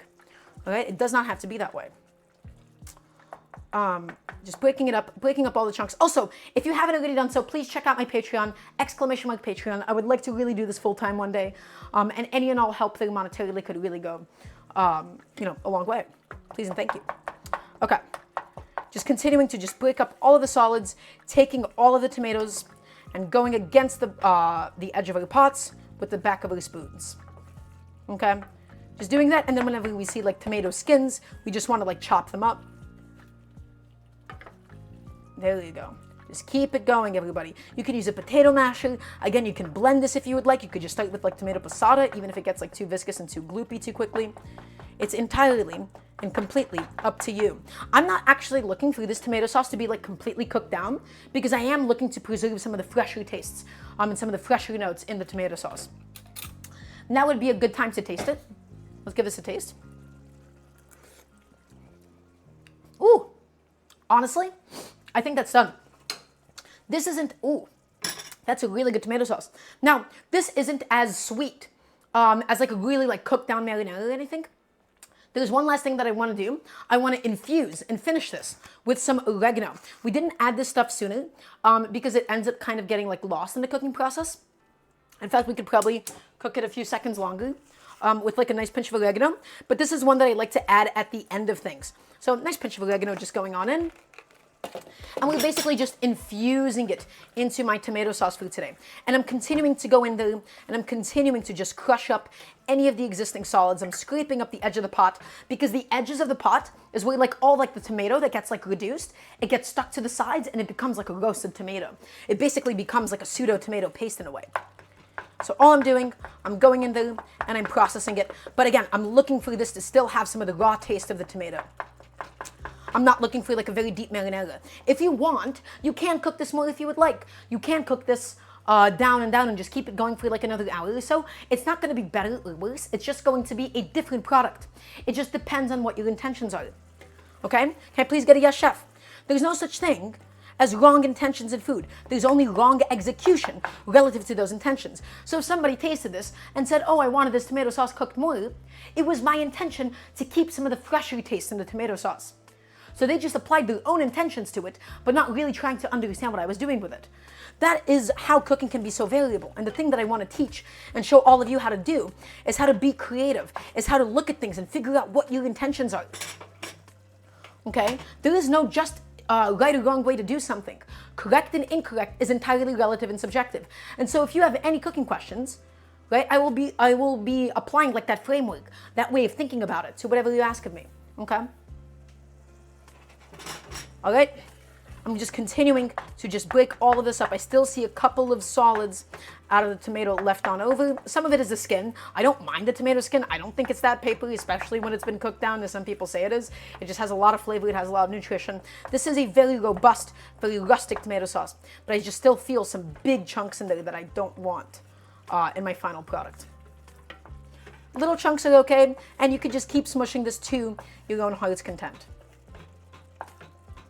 There we go, smushing it all up, taking that, bashing it against the pot. Here we go. And that's my tomato sauce, guys. Really nice, really easy. Because of my tomatoes, they were sweet enough that I was just able to cook them this long. Your tomatoes might need more cooking time, so taste it and think about what you want. I'm gonna start preheating my oven to 400 degrees. Because after we assemble everything, it's all gonna go in there and it's all just going to bake up beautifully. Okay, everybody, it is time for us to now hit the frying stage. Everybody, please say thank you to Mr. Silicone Spatula. He did a wonderful job for us. We're going to start by frying our beautiful, gorgeous eggplants. Wow, that tomato sauce is good. I do make a good tomato sauce, chat. I will tell you that much. A good tomato sauce can be so simple. You don't need a million things in it. It can be so easy. It can be so simple. Okay. Let's go ahead and just get this ready. Let's get a pan onto the heat. I just want to make sure it actually evenly fits on. Does it evenly fit on? It sure does. Okay. We're going to be doing a blend of 2 oils. We're not just going to be using olive oil for this. Guess what? Olive oil, I'm not sure if you may know this. Olive oil is expensive. If I wanted to shallow fry this eggplant in pure olive oil, incapable of doing so. And also, olive oil tends to burn a little bit easier because olive oil is not completely homogeneous. You have like all the different solids of like, the olive itself. So we're doing a blended frying oil. We're doing a blend. I have some peanut oil, right? I have a little bit of peanut oil. Is it the most tasty oil? Not particularly. But olive oil just costs a lot. So we're going to go in with a generous, guys, like I do mean generous amount of peanut oil.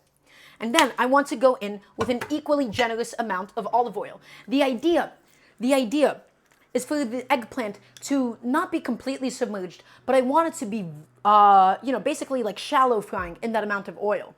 I don't want it to be touching the naked stainless steel pan. If it's touching the naked stainless steel pan, what's going to happen is that eggplant is going to burn. Okay, so we need a generous, good amount of olive oil for this. And then we turn this on and we go on to a medium heat. Now, the temperature that we do this at is very, very important. It's very critical. We can't have this be too hot. If it's too hot, the eggplant is going to scorch and splash all over the place. Because guess what? These bad boys are sponges. They're effectively sponges. They're full of water. If you have super hot oil, it's just going to end up splashing everywhere. If your oil is too cold, the eggplant tends to just soak up the oil instead. So I'm just taking my stacks of eggplant. I'm just moving them aside. In fact, I could just have these. I don't need these on my sheet tray itself. The idea is this. We're going to take them, we're going to pat them dry, and then we're going to fry them. Nice and easy. Season them on both sides. I'm just going to take some and leave it on. Lovely. And the rest I'm putting onto a different plate behind me. Okay. So this amount, we're just going to go ahead and lay these bad boys out nice and flat. Just like so. And we're heating the oil up, again, medium and slow. You don't want the high heat on the oil because then you could end up with a hot spot and a cold spot. Medium heat. Can I please get a yes, chef? Please and thank you. I don't have an exact temperature that I want the oil to be at because, again, this is not like a deep fry. I'm just going to show you visually the amount of bubbling that we want. We don't want this oil to be smoking hot because, again, the eggplant will end up scorching, but we don't want it to be so cold that it just kind of ends up, soaking up all the oil instead. We may need to supplement this with more oil as we go. Okay, I'm just going to quickly wash off my hands, my gentle, dainty, delicate little paws. My tomato sauce is already long done. It's looking amazing.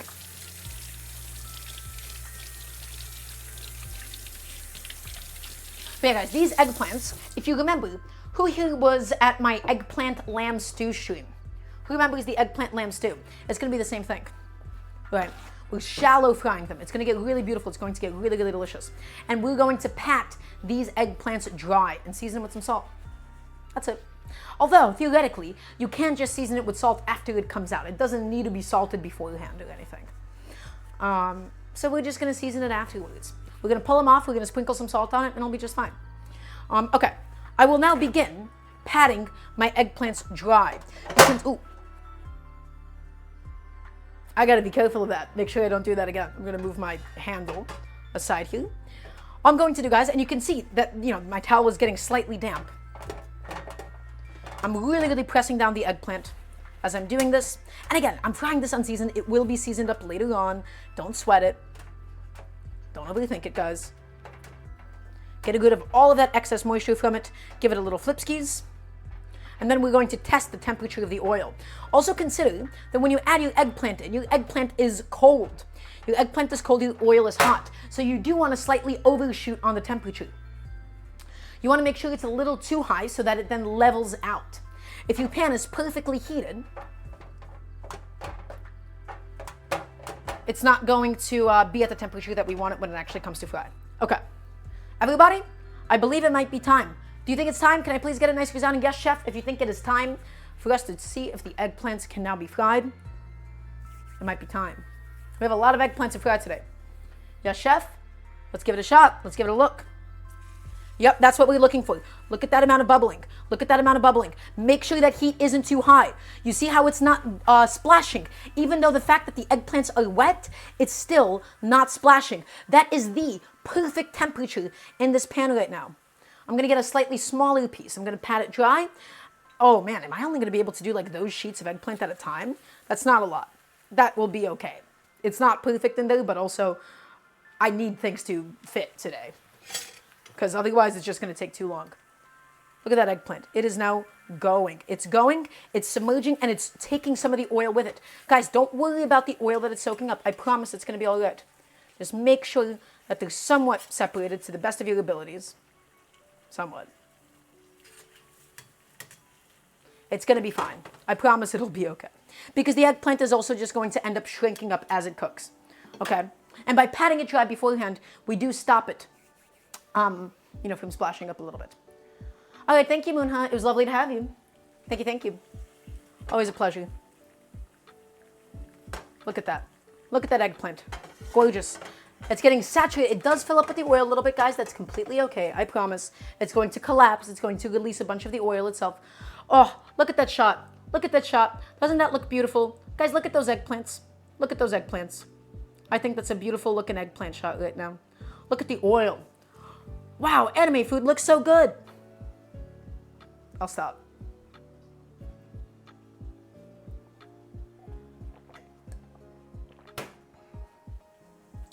Okay, and then every now and then we're just going to go ahead and lift one up and we're going to inspect it. We're looking for them to get a nice, beautiful, golden color all the way around, okay? Submerged in the oil. Guys, we got the perfect oil temperature. The only thing you want to make sure of, you want to make sure you're not squashing it. If you squash it, you're going to release some of the water. I'm starting to hear it splash a little bit. Slightly lower the heat. That amount of bubbling is exactly what we're going for. Oh, look at the oil glistening. Nice. Perfect. Too high, and it's going to splash and burn. Too low, and it's going to soak it up. Temperature control. Eggplants are not a beginner vegetable. They're not a beginner vegetable. even though it might look easy because, you know, I might be doing it. Eggplants were something that I struggled a lot with in terms of actually understanding how they function. And even now, I'm actively pushing myself to cook more with eggplant. I don't consider myself an eggplant expert by any means. I just know that I love eggplant and that I hate not being able to do it well. And so, I'm trying my best. It's getting there, nice and slowly. Beautiful. And they're getting more and more flexible. We don't really want to pierce it. We don't want to destroy it with the tongs. We might need to end up switching to a different tool. So we might end up using a wooden spatula. Okay, anybody, if you have any questions for me, this is a really, really good moment to go ahead and ask me as we're just cooking this and we're letting it do its thing. This is a good moment to ask. We can also probably just start like prepping the mozzarella while like the eggplant itself is frying. Because, again, this is an eggplant parmesan. Astoundingly, there is no parmesan in my eggplant parmesan, and also a lot of people don't even really include it in Naples. But here's my mozzarella, and this was also the inspiration for today, guys, because I had, you know, roughly this amount of mozzarella. I had half a block of mozzarella, and I wanted to do something else with it, and I wanted to do another baked dish with it because I love, you know, the taste and texture of all kinds of like baked mozzarellas. I find it to be incredibly delicious. Okay, that's frying up beautifully. That looks good. That's frying up beautifully. They all look really good. They get very nice and flexible and tender. Don't move them too much yet, guys. Just keep them going. All I'm doing is I'm rotating my pan. Rotating the pan, keeping it cooking. Would I sell merchandise? Jack, not particularly, because I don't really want to do things for profit. I want to teach things to people, and I want to teach it for free to an accessible audience. I would only sell merchandise if I feel like I'm offering something unique. What's my plan for this cooking stream in the future? Do I plan to have guests? I currently live at home with my mom, and that makes it a little bit difficult to do that. My plan in the future is I want a full setup. I want a cameraman. I want somebody like in chat that like shows up questions and pops them up on the screen. I want somebody to handle my lighting. I want a cooking show. I don't want this to just be a cooking stream. I want this to be a full-fledged cooking show. Also, guys, we're going to just be now slicing the mozzarella, and I want to slice it nice and thin because I'm looking for thin, delicate sheets folded in between the eggplant to give us really beautiful layers. So as thin as you can possibly get it, okay? Thin sheets. Is eggplant steak a thing? No, because you can't really like grill an eggplant like to have like a steak texture, I find. Okay, guys, let's go ahead and take a look at the bottom. Beautiful. Oh, my eggplant, nice and golden, looking gorgeous at the moment. Take it, pick it up. Excellent. That's what I'm talking about. That is a beautiful, beautiful piece of fried eggplant. Ooh, oh, gorgeous, guys, gorgeous. Look at that eggplant. Chat, am I messing around when it comes to eggplant? Am I messing around? Well, Jack, I don't think I'm particularly interested in selling t-shirts or anything. I just want to teach people how to cook. And the only kind of support that I would like is, you know, something directly from Patreon or whatever. Because my goal isn't to advertise. I don't want to advertise things. So I don't know. If I'm selling clothing, I would want to design the clothing and learn how to do that and stuff. I want everything that I do. I want to still put in a lot of thought into it. Hello, Godly. Hello. Wait, Godly Rage. Two different people. Do I still play guitar or any musical instruments? I do. I play the Ewe. My electronic clarinet. That's what I do. Yeah. Going through it all. Lovely. Nice thin sheets of mozzarella, everybody. Because again, the idea is we're going to build up these beautiful layers of mozzarella, of sauce, of eggplant, okay? And we're just continuing to babysit the eggplant. We want to make sure the oil doesn't get too hot, it doesn't get too cold. Just getting all of the prep done ahead of time. Guys, are you excited about today's food? Are you excited about it? I'm excited about it.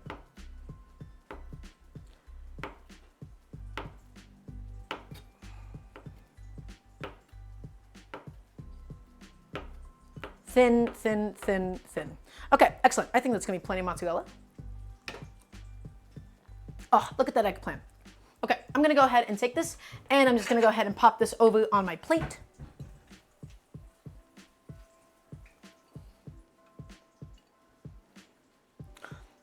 And if it gets like too warm, it starts to like stick to each other, but it's okay. It's not gonna take that long. The eggplant does take a while though. It does take an annoyingly long amount of time. Let's head back to the stove. Guys, you just gotta be patient. You just gotta be patient with this process. Okay, let's let's go ahead and make sure that the eggplant is not scorching, that it's not like turning black on the other side, right? Ooh, there we go. I'm gonna just flip it over one more time, I think. That's it, that's the stuff. Look at that. That is the color. That is a beautiful, beautiful piece of eggplant, guys. Nice. And it's going to continue cooking a little bit more in the oven. We just want to get the oil cooking stage out of the way. Nicely and slowly frying, guys. And you can see it's not actually soaking up that much oil, right? The top of it is coated, but it did end up releasing it at some point during the cooking process.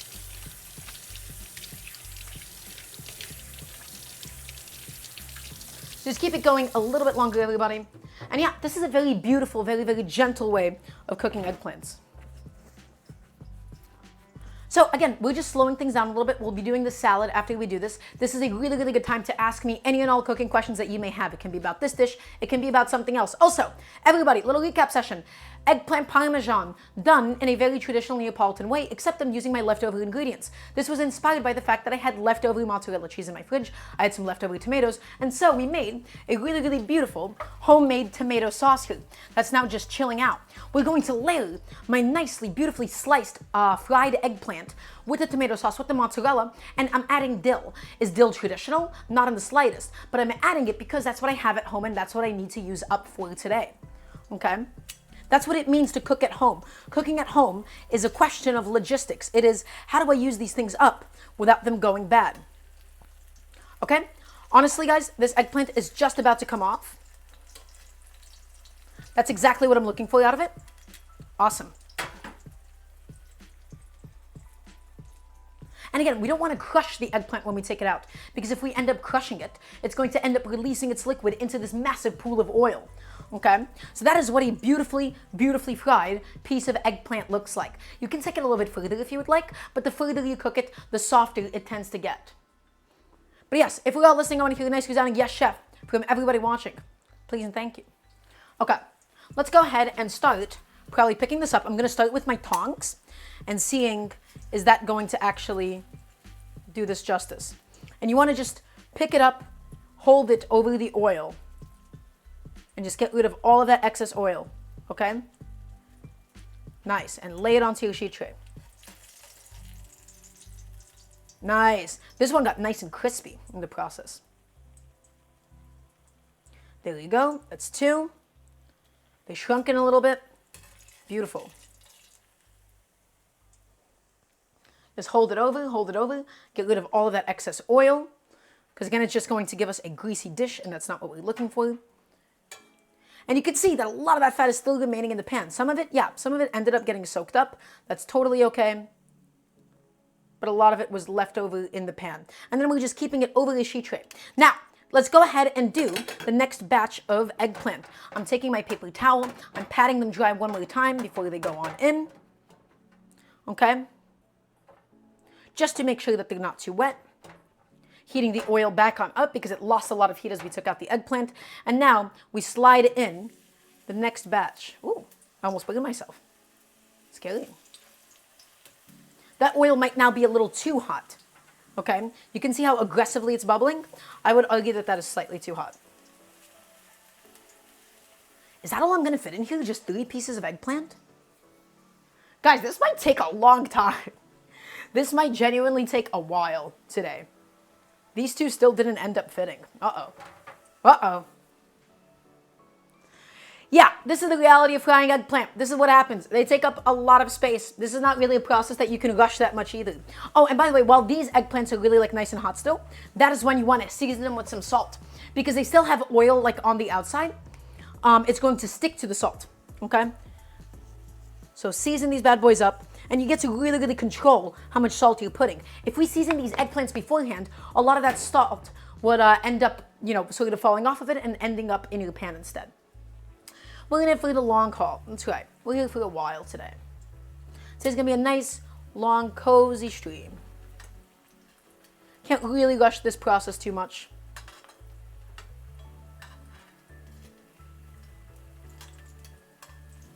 You know what? I think we can fit probably 1 more piece of eggplant in there, if it's thin enough. If it's thin enough, we can make it fit. This tiny one will do just fine. And then we'll just give him a little bit of extra time.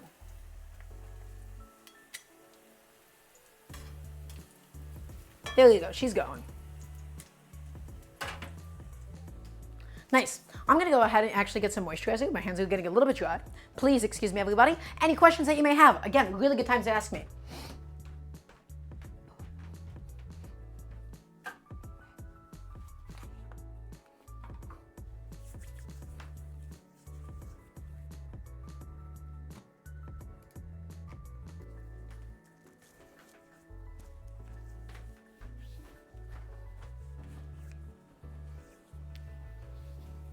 Okay, sorry, I'm back. Just moisturized my hands really quickly. I wonder if pre-cooking and then frying would help with the eggplant. I don't know how you would like pre-cook an eggplant because it wouldn't cook that evenly if you do that. By I guess you could bake it, but like to have a pre-cooked eggplant, it would be falling apart, I would imagine.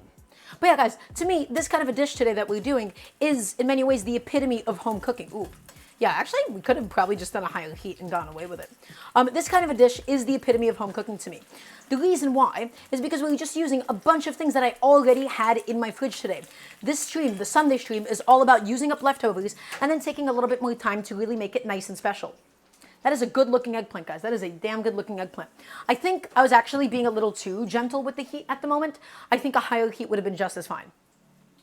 And again, we don't have to worry about the eggplant not fully cooking enough because it is going to cook in the oven still for like another 30 minutes. Okay, so this pre-frying stage, it's for flavor and then just to give it a bit of a head start. So in a way, this already is the pre-cooking stage. I appreciate you too. Thank you for stopping by. Okay, yeah. So we're just keeping it going. We're keeping it frying slowly. I'm trying to think, is there anything else that we can do in the meantime? For the actual melanzane alla Parmigiana, not that much else. You could have more components in this. To me, I wanted something really nice and simple. Eggplant and sauce and cheese, right? Like keeping it really, really classic. If you would like, you know, you can think of other different components that you can put inside. You could have some meat in there to some capacity. I'm sure that would be delicious. You can think of different cheeses. I have this one strand of hair that keeps falling in front of my face. I'm also just going to quickly wash off my knife after cutting, you know, the mozzarella. Just get that done, get that out of the way. But yeah, also, by the way, everybody, as a heads up, this week I'm going to have a stream on a Wednesday and a Thursday. And also, that's because I'm going to be gone for the weekend. I'm not going to be present this Friday, I'm not going to be present this Sunday. Okay, just as a heads up. So if you're watching this live, there's going to be another stream on Wednesday. I'm going to make it up to all of you by doing a Thursday stream. And then I'm going to be gone Friday and Sunday. All right. But yeah, if you have any cooking questions whatsoever, it does not necessarily just have to be about this dish that we're doing today. Okay? And let's go ahead and just give this a nice little rotation just to make sure that everything is frying as evenly as it possibly can be. Flip it all around. Beautiful looking eggplant, guys. Still a little bit pale on that side. But we're just going to finish up that side and flip it over once more. That's what I'm talking about. Nice. And these eggplants, they're now cooling off properly. If you have like really, really thin pieces of eggplant, they get like beautifully crispy. They are so lovely. Oh. Guys, that eggplant, let me tell you, it is excellent. Well, as Audio Murphy said, excellent. Thanks, Audio Murphy. Does chef ever use a brulee torch? That's a good question. I mean, I don't own one. I've never really felt the need to brulee something at home because I don't really like make creme brulees and I don't really feel like I need to ever get like that char on top of something. So I don't think I've ever felt like I needed one. Although that could just be like a fun toy to have, I don't even know like what I would even want to like use one on, you know? Like you could theoretically just get like a quick sear on something, but yeah, I just have no idea what I would use it for. Unless you have some suggestions. Just use a brulee? Yeah. But what's nice about a brulee torch is you can do it like on top of a plate. You can do it without like heating up the other components because of how quick and how direct it is. A sugar mustard mix on a wedge salad. Serena, how was that? How'd that go? Okay. So we're going to be speeding up the actual eggplant frying process. I think I was just way too slow in the beginning. Like I could have definitely just done a higher heat and have been more than fine. All we're going to do now, guys, we're just going to pick each little slice up, pick it up, drain it of its oil. Ooh, ah! I ended up dropping it. That was not a good idea. I don't recommend doing that. And then it ended up sticking to the other one. Oh no. Come on up. All the oil, I want it gone. I want it out of here. Tap it away. Excellent. Put it down on my sheet tray. Take it. All that oil, I want it gone. Excellent. Take it. All of that oil, tap it back in. This one got really nice and crispy. Onto the sheet tray it goes. Maybe a little too crispy, I would say. Yeah, my heat might not be too high. Okay. All right, everybody. Next batch of eggplant is going to be going in now. We have a lot of eggplants to do today. Oh my God. Jack, yeah, I definitely do. Sure. Just one sec. I just want to get my next one done. Okay. Let's go ahead and just slide it on in. Next one frying. Next one frying. Pat this dry. Beautiful. Slide it on in. Okay, some of these thinner pieces I think would actually be quite well suited to that part of the pan specifically. But well, it's like right over here. Okay, I think in total, we still have a significant amount of batches to go. I did not expect this process to take as long as it is at the moment. I apologize for misplanning. I hope this isn't too boiling of content at the moment. I really do apologize. Cover my sauce pot. I don't need to cover my sauce pot, Jack. It'll be fine. Why would I need to cover my sauce pot? It doesn't have to be hot. It's gonna be okay. Oh, I do want to salt that one more time.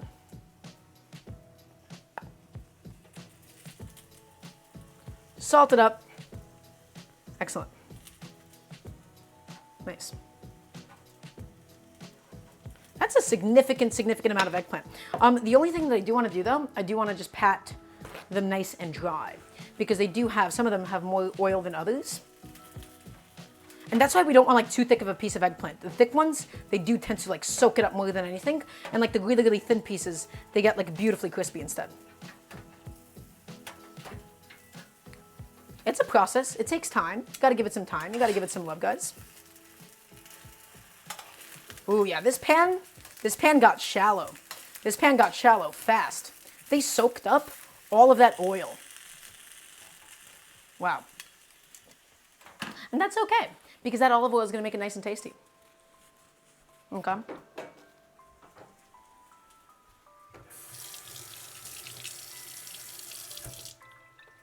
So just keep it going, everybody. Nice and patient. Letting it happen. And then we might need to re-up the amount of oil.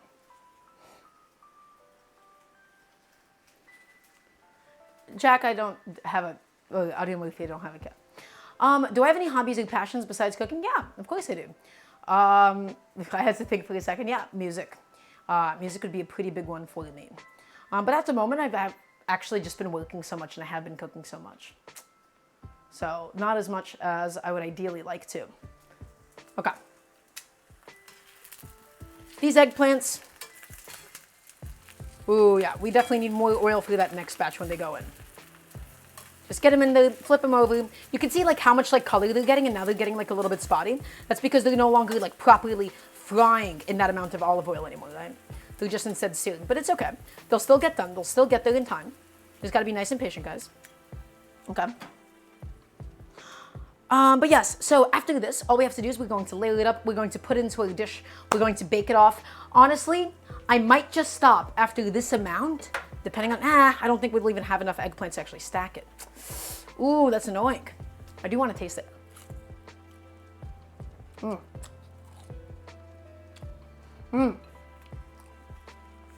That eggplant, it has like such a sweetness to it almost. It has like a real like meatiness, like a really sweetness. That's a beautiful eggplant.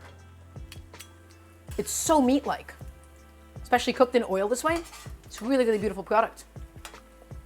But yeah, something that I'm realizing by like cooking these, I am understanding the importance of having thinly sliced eggplant. And now I'm wondering, how can I make this method better for the future? The reality is, this is a little cumbersome to actually do in a home setting. To fry so many batches of eggplant in like a pan, you need a lot of space to do it. So I guess you could theoretically like deep fry it if you would like to. like in a pot and like have like a bunch of eggplant go in at once. But I am just trying to think about how to make this a little bit more optimal. Yeah. I think this was the realization I came to last time when I was doing eggplants for like my eggplant stew. It's like a very, very similar realization because I have at least 2 to 3 more batches to go, guys. Again, I'm really sorry if I'm, you know, just going on and on about this. I just did not plan appropriately. Oh well, happens. A paella pan. So, you know, that would be good, except the only issue is, in a home setting, paella pans are so big that only the center of it really gets hot. I don't own any pans that are actually, this is the widest pan that I own, you know. Ooh, he's getting a little too dark, yeah. Flip him over once again. Just keep the whole thing nicely and beautifully moving around. Ah! Come back off.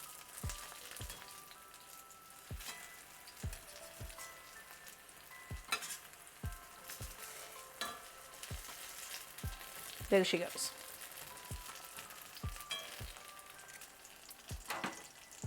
Slightly lower heat because it is starting to scorch a little bit. When the eggplant is scorched like that, it does tend to get a little bit better.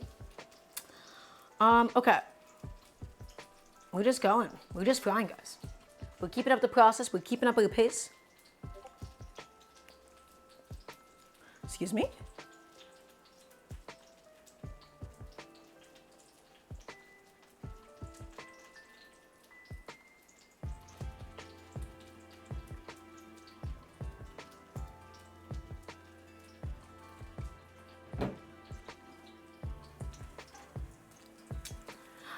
There's also like an issue with like having big pans, and is that like I live in New York, we don't have like a lot of space to really put up a massive pan like that. And then also, guys, cleaning a big pan is a hassle. It is a pain in the ass. Cleaning a big pan when you don't have a sink large enough to accommodate like a big pan, that is a lot of effort. And no, this heat distribution problem is actually just coming from like a lack of oil. That's all that's going on here. Because of how little oil that we now have, we just have to be flipping this around a little bit more often, a little bit more frequently. And then again, that is the beauty of having to, you know, cook these things nice and medium and low. These other eggplants, I mean, this came out like beautifully. That's exactly what I was looking for.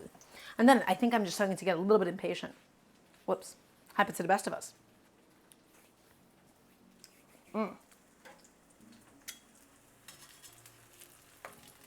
I do wonder if there is a better way to process up all of these eggplants. Yeah.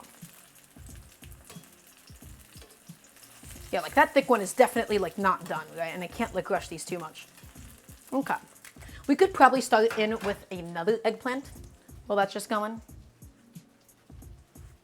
Just go ahead, pat that dry, and slide it on inside. Let's go ahead and rotate the pan though, just so that all that oil naturally pulls up to that side. I'm just going to go ahead and add that bad boy in. Okay. So these guys, I'm going to go ahead and start pulling them off, I believe. They got nice and tender. Well, that one still actually needs a bit more time. The thin pieces can definitely go in a second, though. Okay. Chef, do you pat the eggplant dry after you frying? Yes, because it's a really nice way of getting rid of some of that excess oil. Best way to process eggplant equals compost. Sorry in advance. Wow. Allie, that was a beautiful piece of advice. Thank you so much. I really appreciate it. Cut them like White Castle burgers? What does that mean? Like cut holes in them? What's that? What is that going to do? It's just going to steam them through more? It's not going to do anything for us. Okay. This eggplant piece, I can say confidently that that one is now done. This eggplant piece is now done as well. This eggplant piece needs a couple more seconds. This one as well, because they're a little bit thicker. Okay, yeah, we'll just keep those going. And then the ones that we just took off, we're going to continue to pat it dry. Why can't we eat eggplants raw? I mean, Jack, they do taste pretty bitter. They do taste pretty disgusting when they're raw, is my only thing. So I would imagine that you can. I don't know what specific compound actually makes them bitter and spongy.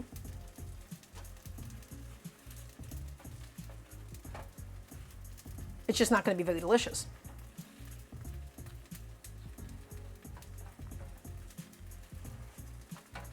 Okay, just patting them dry of the excess oil, and then I'm just sprinkling in a touch of salt. Making sure that my eggplant is nicely and beautifully seasoned. Okay.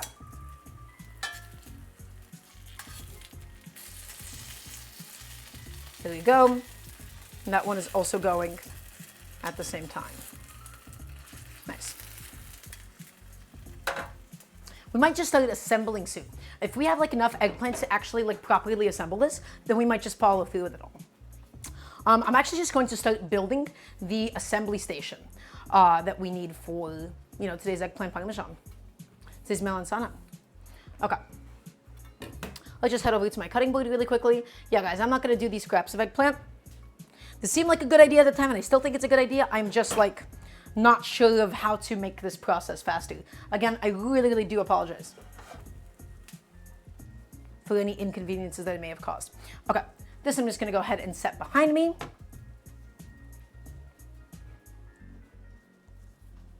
We're going to continue just to flip them around. This bad boy can use a little bit more time on that side. Excellent. Okay.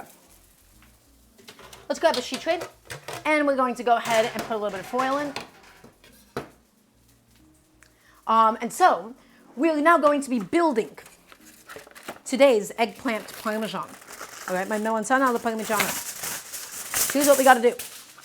We're going to go in here, and we're going to just put some foil down on my sheet tray, because something might like end up like splashing or bubbling out of the ramekin, and I don't want it to do that. And so, this is the container. This is my little earthenware pot that I'll be making it in. We're going to be stacking up the eggplant inside. We're going to be filling it up with sauce. It's going to be incredible. Let's head back on over to the stove at the moment, though. I think we can now successfully pull off these pieces of eggplant. They have now appropriately fried enough for my intentions today. Off they go. Off they go. Drip them off. Get rid of all that excess oil from them. Although these bad boys definitely soaked up some more oil than their counterparts. So these guys are really going to have to get patted dry to make sure that the whole dish isn't too greasy.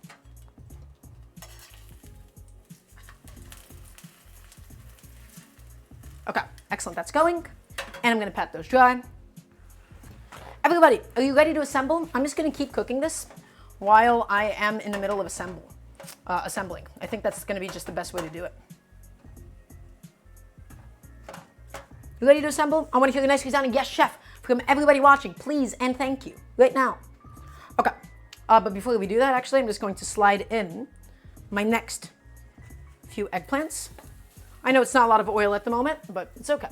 It'll be all right. Am I making compromises at this point? Yes, I am. I'm just trying to get this done now. We just want to get this done. Oh my God, why did I get so much eggplant for this today? That was an unnecessary quantity of eggplant. Yeah, I can't even fit anything else inside. Okay. I do think my Twitch chat is like starting to like bug a little bit. I'm not like able to see it properly anymore. Let me try to fix that. Okay, lovely. So, assembly. Here's what we're going to need to do. This is my container with the sauce. Well, rather, this is just my container. First thing that we're going to do, guys, we're going to just gently sauce up the bottom. We're going to go ahead and spoon it. Twitch has been a little bit buggy in general. Yeah, my Twitch chat has just been bugging out. I've had to like refresh it so many times. We're going to spoon in a little bit of sauce right on the bottom. I can just have my pan on my table here. A little bit of sauce right on the bottom. And now I'm going to go in with my sheets of eggplant. And again, we're going to have to just keep assembling this as we keep going. So my eggplant, it's going in, it's forming a beautiful layer on the bottom, just like so. Look at that. And then the eggplant is now just creeping up the sides. Okay, if you don't have like these really cute ramekins, you can just use like any baking dish that you would like. A ceramic pan, a glass pan, any baking pan would be just fine. Okay, and now guys, here's what we're going to do. We're going to add in another beautiful spoonful of our sauce. We're going to coat the eggplants inside with that sauce. And now, a nice generous sprinkle of all of my dill. Right, we want to add a nice generous layer of dill in here. And then we want to protect this dill. We want to make sure that the dill doesn't end up drying out by covering it with some of my mozzarella. Just like so. My sheets of mozzarella going in now. Right into the pot, all the way around, beautiful. And now I'm just going to go ahead and inspect my eggplants, making sure that they're cooking up okay. These guys are not as amazing as their counterparts because we have completely run out of oil in this pan. This guy right here soaked it all up. We're gonna have him release it. It'll be okay. Okay, so the sheets of mozzarella go in, and now we can do some sheets of the eggplant. Just going inside. There you go. 2, maybe a few more. Lovely.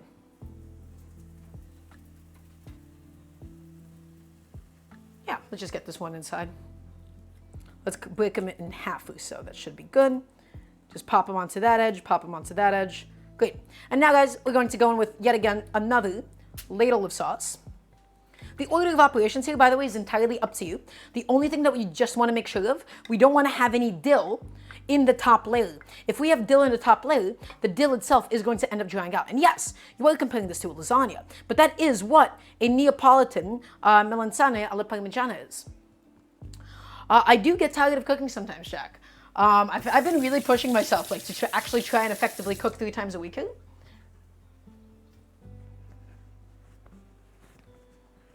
But yeah, okay. My favorite fast food, I mean, it's got to be like Taco Bell. I do adore Taco Bell to death. Love it. Love it, love it, love it. Okay, just continuing to fry, or in this case now, basically we're slowly pan-searing the eggplant. It's okay. It's a bit suboptimal, but that's all right, guys. It's all going to work out at the end of the day. Okay, and now let's do another layer of my mozzarella cheese. Going inside.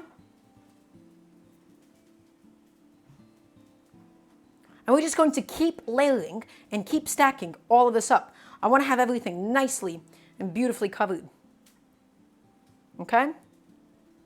There you go. Excellent. And I'm just planning to just do one of these.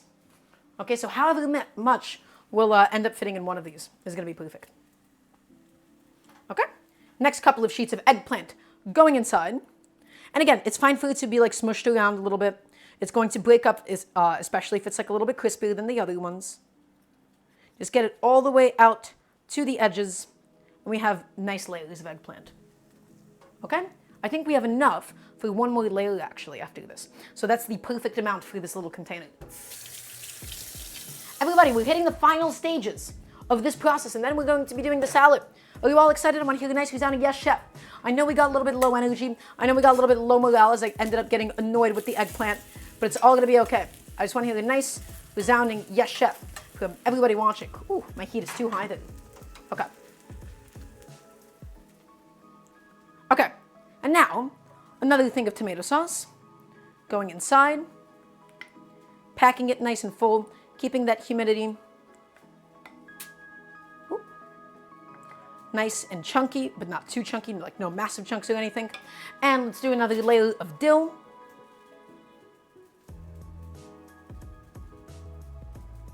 There you go. And now, a layer of mozzarella. We need to save enough for so that we have one more layer of it. All of this stuff going inside. Going inside, guys. We're packing this thing tight. Do you see how much this one container is taking? It's taking a lot of cheese. It's taking a lot of sauce. It's taking a lot of eggplant. Okay? And the rest of it, all of this cheese, we're going to add that in at the end, at the top of it, rather. Okay? I don't think I'm going to be frying another batch of eggplant. I've had my full of frying eggplant for today, I think. Okay, guys, one last little thing of eggplant going on top now to protect this cheese here. There you go. This one going on top as well. Beautiful. Get a load of this. Guys, look how packed it is. Look how full and look how packed it is. Gorgeous. And then we're going to do one more layer of sauce, but we do need a little bit more sauce on top, and I'm going to show you exactly why we need. But so we don't need too much sauce right now. Ooh, this is sizzling away a little too much. It's a little too aggressive at the moment. Yeah, this eggplant right here, guys, I don't have any more room for it. The ship has actually sailed. So I'm gonna get rid of it. It's done. It's done. We'll figure out something else to do with it later on. That ship has sailed. I need to figure out and optimize this method. Okay. Go ahead and go in with the dill. Okay. Guys, one last layer of cheese going on now. There you go. But if we added this cheese directly to the top like this cheese is going to end up sort of drying out on top. So we need a little thin layer of sauce to stop that cheese from drying out and getting too gummy. There you go. Beautifully packed in. Just get rid of these layers of cheese from the edges of it. And now, one last little teeny tiny amount of sauce just going directly on top here, just to keep that top cheese nice and moist. Everybody, there it is. That's my beautiful eggplant parmesan. And now this has to bake at 400 degrees for 30 minutes or so. We fried every single layer of those eggplants. We layered them with cheese and homemade spicy tomato sauce. And now, all we're going to do, guys, is we're going to go ahead and slap a lid on it, and it's going to go into the oven at 400 degrees for 30 minutes. We have made every single component in there. We used up my leftover mozzarella, which was the intention. Let me just pop it in now. Yeah, let me get that done. And then we'll do a proper recap session. Let me clean up a little bit, and then we're going to do the salad for today.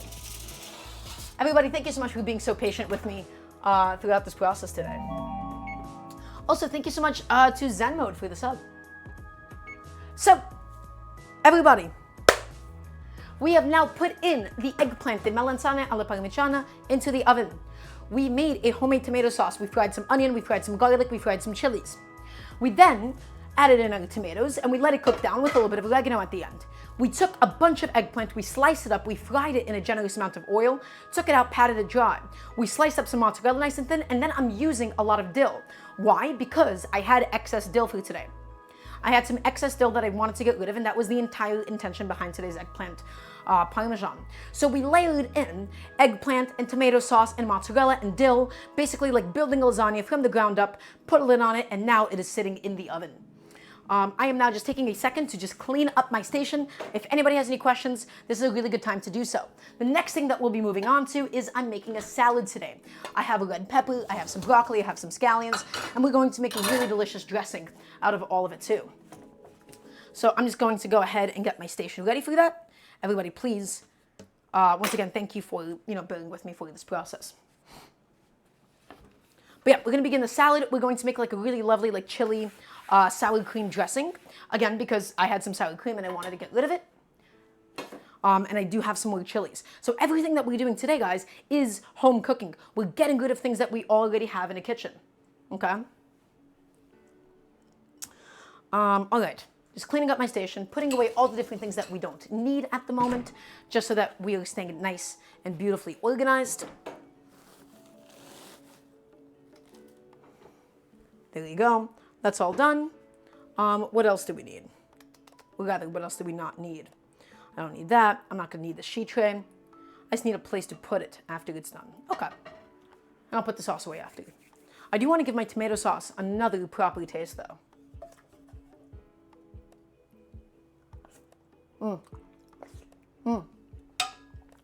It's spicy, it's salty, it's got a lot of that flavor from the onions and the garlic itself. Really, really beautiful. But yeah, I do need to figure out probably sometime soon, like how do I optimize the process of cooking eggplant like this at home?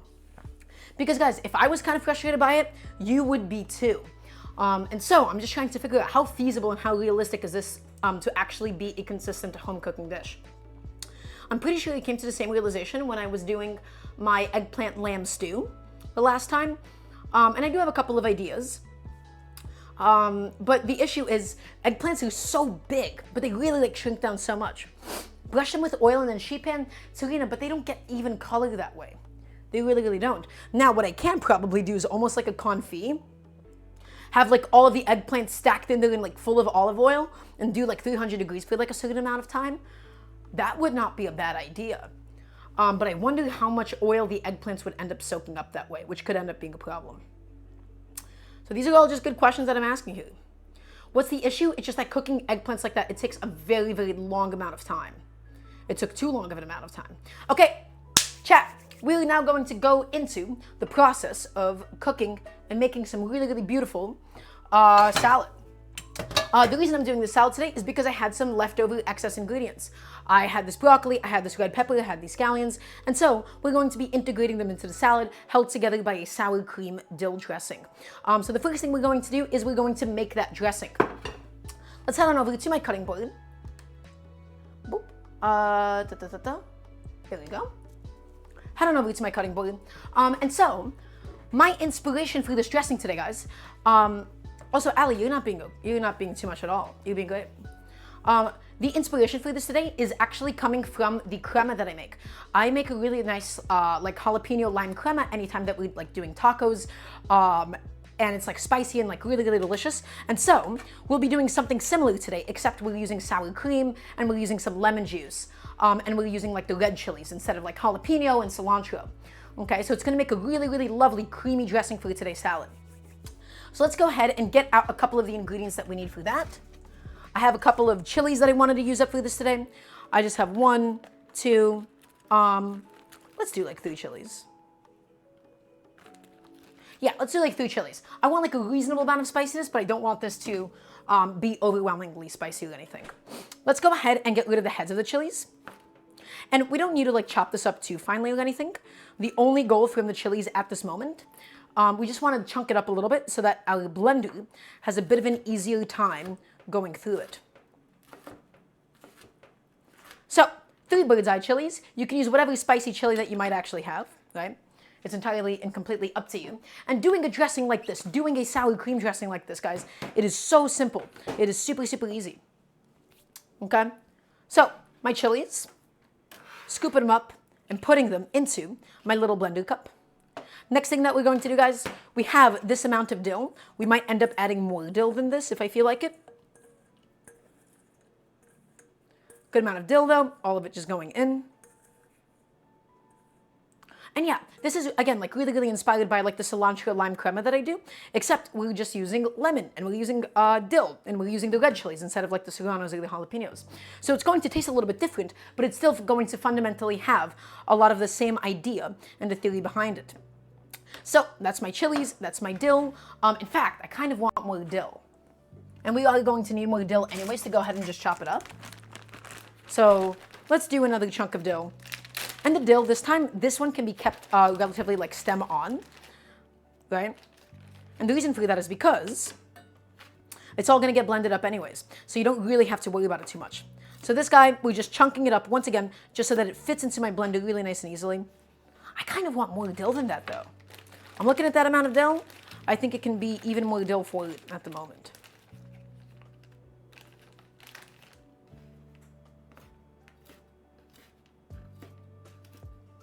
Let's get all of that inside. Excellent. And we're going to do a pinch of salt. Where's my salt?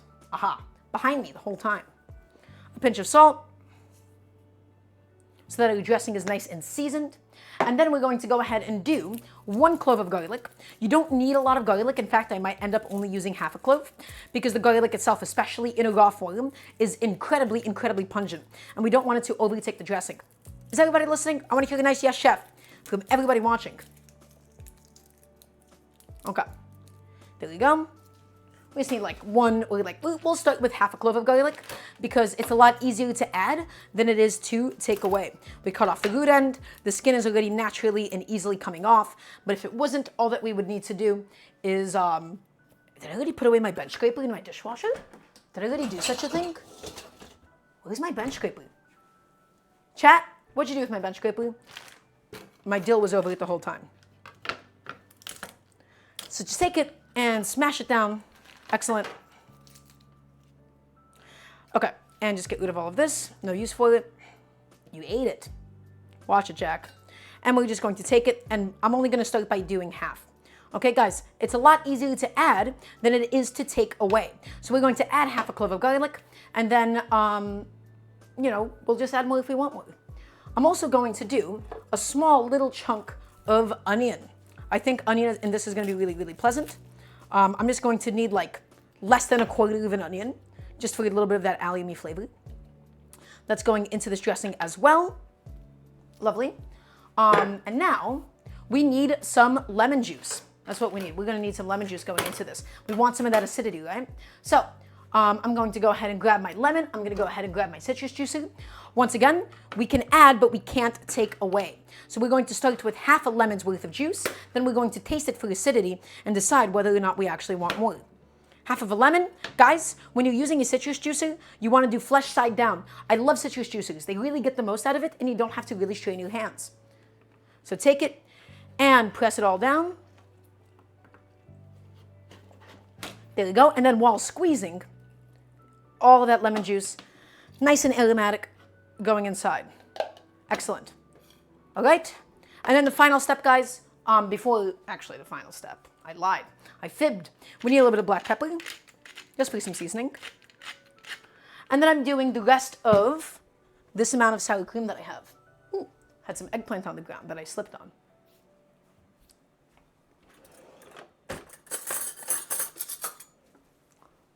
And all of the sour cream. I have about like half a container of sour cream here. I'm not measuring anything. I'm just purely going off of, you know, what I have and using the most out of what I have. Okay? Get all of it out. The entire goal here, guys, was just to use up all the sour cream that I had in my fridge.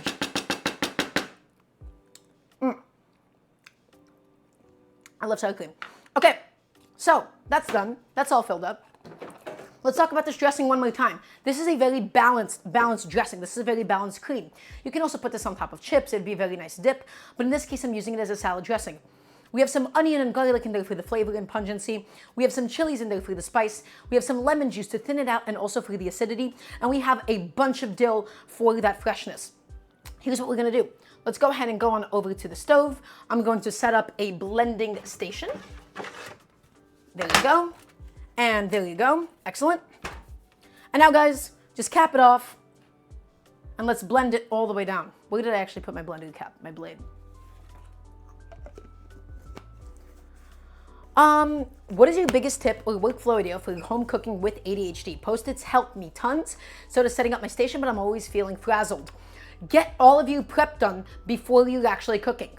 Get all of your prep done. Everything that you need to chop, everything that you slice, get all of it done. Get your mise en place ready. And then try to do things one at a time until you feel more comfortable juggling multiple things at a time. The last thing that you want to do is have to run between the pots, cutting board. It becomes a mess. So, guys, I have sour cream, I have my dill, I have my chilies, my garlic, my onion, some lemon juice. It's gonna be spicy, it's gonna be acidic. Get it all done. And just keep it blending. You really wanna blend down that dill, you wanna blend down that garlic.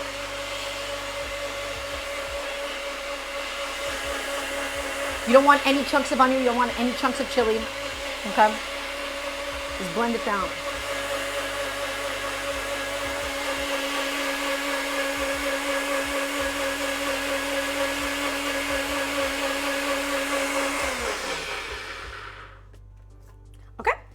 Let's give this dressing a little bit of a taste.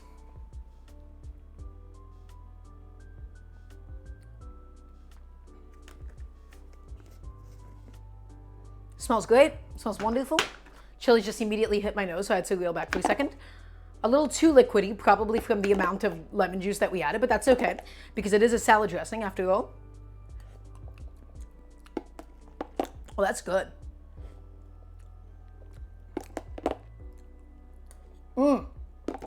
This does not need anything else. That is a perfect dressing for today's salad. Whoa, that is lovely. You're getting the acidity, you're getting the heat, you're getting the salinity. It's nice and beautifully vibrant. That is an incredible dressing, and it was so simple. It took us just a few seconds just to throw it together. I'm gonna go ahead and set that behind me. And I'm also just going to take a second to clean up your station. Guys, does anybody have any cooking questions? It can be about this, it can be about any dish that you have in mind. We currently have the eggplant going in the oven. It needs around another 18 minutes, and then it's going to be perfect and tender and delicious. We made homemade tomato sauce. We have them layers of mozzarella. Pretty incredible stuff happening there at the moment. Okay, just getting rid of some things, just throwing some things into my dishwasher when I'm available and capable of doing so. Gonna just go ahead and get rid of my oregano as well because we have no more use for it at the moment. Okay, I'm also going to go ahead and just put my tomato sauce into a little container and into the fridge. I do have some leftover tomato sauce. And again, that was like my whole goal, right? If I make a little bit of extra tomato sauce, I can then use it the next day for something like a pasta. Let's just go ahead and scoop some of it out. Also, if you haven't already done so, guys, please, please, please check out the Patreon, !Patreon, if you would like to support what we do. I would like to be able to do this full time at some point. Okay, and I'm gonna just go ahead and grab, ooh, that saucepan is hot because of the oven. I'm going to go ahead and scoop on in all of my tomato sauce, going inside, lovely. And yeah, this I'm just going to have, you know, as a little treat tomorrow or something. Homemade tomato sauce, you have to do it. Canned tomato sauce is just not worth it. It is cheap, it is easy, and you can flavor it in so many different ways. It is such a blank canvas. Okay.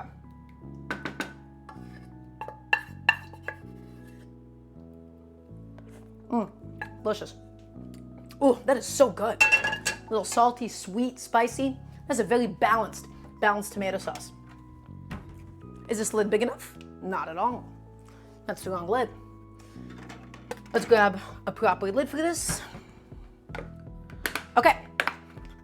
And this I'm just gonna go ahead and throw into the fridge. A couple more things I can also be putting away at the same time. But everybody, let's go ahead and get a nice start on the salad for today. So my salad, why am I doing the salad?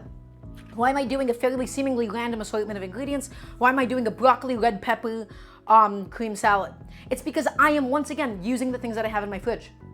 The broccoli tends to soak up dressing super well because of how coarse the outside texture is. The bell pepper is going to give us a really nice crunch, and the scallions are going to just cut through everything. So let's start by thinly slicing all of these scallions. Okay, we have a nice beautiful bunch of scallions here. We're going to take them and we're going to go ahead and stack them up, guys, okay? And I don't want to see you chop these scallions. I don't want you to chop them. I don't want to see a vertical motion. I want you to stack them all up just like so. And we're going to go nice and slow, okay? Stack them up and we're going to nicely and beautifully get some thin slices. Because it's going into a salad. You don't want like a big piece of like, anything too allium-y, you know? All these scallions, beautifully sliced up. Excellent.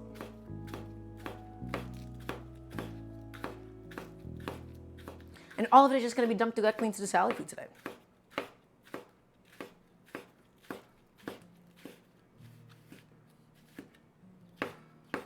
Just keep going, everybody. Just keep slicing. Keep getting it done as patiently as you would like to do it. But yeah, I hate having like big chunks of scallion in a salad. I find that they easily just become like super overpowering that way. I want a lot of scallions in my salad, but this way, by cutting them nice and thin, you're able to get them with every other vegetable that you might have. Okay? So it's nice. It's all about that balance. Okay, there you go. That's what I'm looking for. And I'm just going to use my bench scraper once again to just scoop all of it up. And I'm going to get my, I'm going to just get my salad bowl out. You want a bowl that's slightly too big that can accommodate all of your ingredients. Because when you go in there with your hands, when you go in there with a utensil, you want to be able to move it without anything spilling over the sides or anything. Okay? So, into my salad bowl it goes. I'm just going to clean up my station really quickly. My table feels like really crowded at the moment. Okay? Now, let's go ahead and do the red pepper.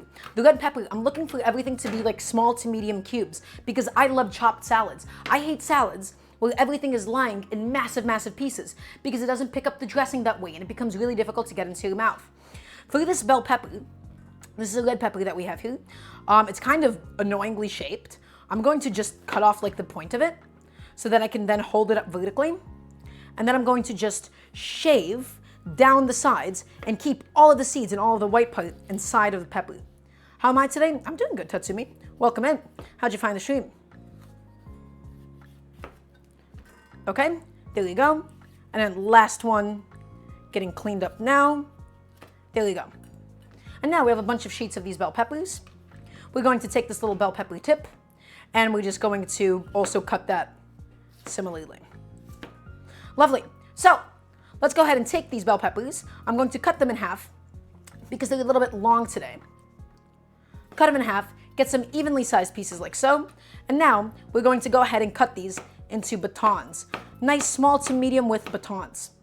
Okay? Nice.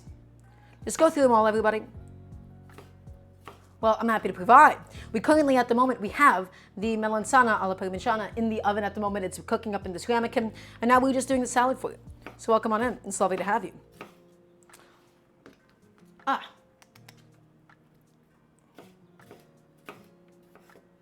Okay. Going through it all, getting it all done today. Just planking all of this up, cutting it into batons, and then we're going for a nice medium dice. I hate massive pieces in my salads, okay? You don't have to do them as finely as me, but when they're all like evenly and chopped up and nicely the same size, you're able to get everything in like one mouthful together. Okay, and now guys, all I'm going to do, I'm going to take a handful of my red pepper batons here, and we're going to stack them up, and we're looking for like a small medium dice here. Again, the actual size that you cut your vegetables is entirely up to you, but cutting it nice and evenly ensures that you have nice, beautiful, even bites of peppers throughout. Okay, and I'm going to take my bench scraper and scoop it off and put it all into the bowl. And we're going to rinse and repeat with every single one of these. Does anybody have any questions so far? Anything about what we're making? Anything, upcoming? Any cooking questions that you may have? It can be about anything at all. Because I am here to help all of you learn how to cook. I've recently just been kind of crazy about bell peppers. I want them in everything. I want them raw. I want them cooked. I don't know why, but I've just been like on a real kick of them lately. Okay, next little bunch.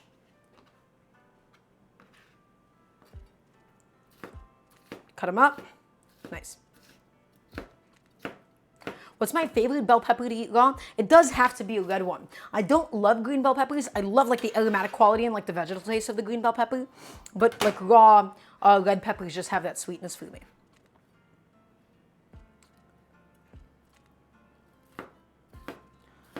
You can eat a raw green bell pepper. It's just not what I'm ever looking. It's just not my ideal. It doesn't really do anything for me. The difference between Parmigiana and Grana Padano, which one do I take? So Parmigiano Reggiano, I believe, has a regional designation, right? It comes from that area. Grana Padano, I believe, doesn't actually have a regional designation. Honestly, it depends on your budget.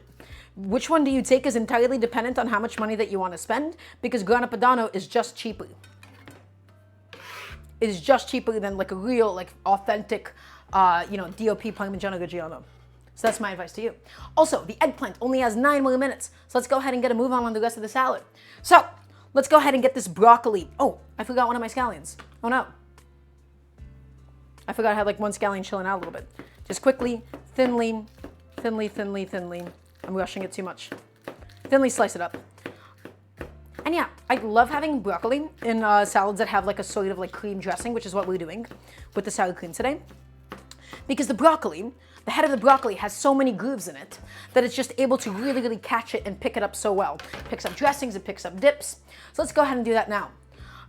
Guys, here's how you cut broccoli. I never slice through the florets directly. If you do that, they'll spill all over your cutting board and make a massive mess. All I'm going to do, you see like these really, really tiny grooves here. I'm just going to be following exactly that because I'm looking for small pieces of broccoli today, okay? And I'm just letting it sort of fall apart naturally. If my broccoli is too big, again, it's just going to occupy the entire mouthful and it's going to be a really difficult salad to eat. But by gently cutting off the florets like this, we're stopping it from spilling all over the cutting board as much as we can, and we're preserving that really, really delicate texture that they have. And we're leaving as much of that stem on as possible here. Now, as for the broccoli stems, if you would like, what you can do is you can peel the broccoli stems and then slice it up and put into a salad. But I'm not going to do that because these broccoli stems are actually just too thin. They have too much surface area to properly do that with. So I don't really care about this guy too much. Don't care about him. A little bit wasteful, but that's okay sometimes. All right. So really, really, really thinly and finely cut up broccoli here. And then sometimes if you have like big florets like this, you can just take them and break them in half. And we're just going to pick all of these up and put them also into my salad bowl. Okay, let's move on to the next one. Same exact idea, guys. Once again, just going in there and breaking off all the florets into as fine of pieces as humanly possible. There you go. That's what I'm looking for. I'm looking for them to really properly scatter, but I'm not looking for all the florets to fall apart. They need to be somewhat bunched up together because they're like, these are basically like a little tiny brush. If you have all of them just sort of like individually falling apart, it's not going to soak up the dressing. It's not going to pick it up. Okay, there you go. That's what I'm talking about. All that broccoli, now processed for today's salad. And then the very last step that we're going to do is we're going to now do the dill. I have a lot of dill that I wanted to get rid of. Once again, guys, we're going to gently just slice it all up. Another bunch of dill. And that's going to be the salad, guys. Red pepper, it's going to be dill, it's going to be some broccoli, it's going to be some scallions, and then that delicious dressing that we made today. Oh, actually, I also forgot about the other component. I wanted to use up some of my pickled onions to add some more heat, to add some more acidity. I pickled them with some chilies. I think it'll also make an excellent addition to today's salad. So, once again, I'm just picking off the stems. I'm picking off all like the really, really thick stems because I don't love the texture. The eggplant itself has only 6 minutes left on it, and then we get to pull it out, and then we get to eat. Exciting. Okay. Getting rid of all of these fronds. Lovely. Getting rid of those stems. Perfect. Okay. And I still see we have a couple of like big pieces of stem, but it's okay. They'll naturally pick off when we slice it. Guys, take all of your dill, bunch it up in your hands, and you don't want to chop it. You don't want to crush this dill. You just want to pick it up, ball it up, and nicely and thinly, you want to slice it up. Slice it. Use the full length of your knife. What's the eggplant temperature set to? 400 degrees. We're doing 400 degrees for 30 minutes.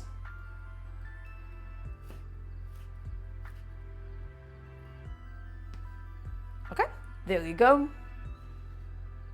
And give that a little rotation.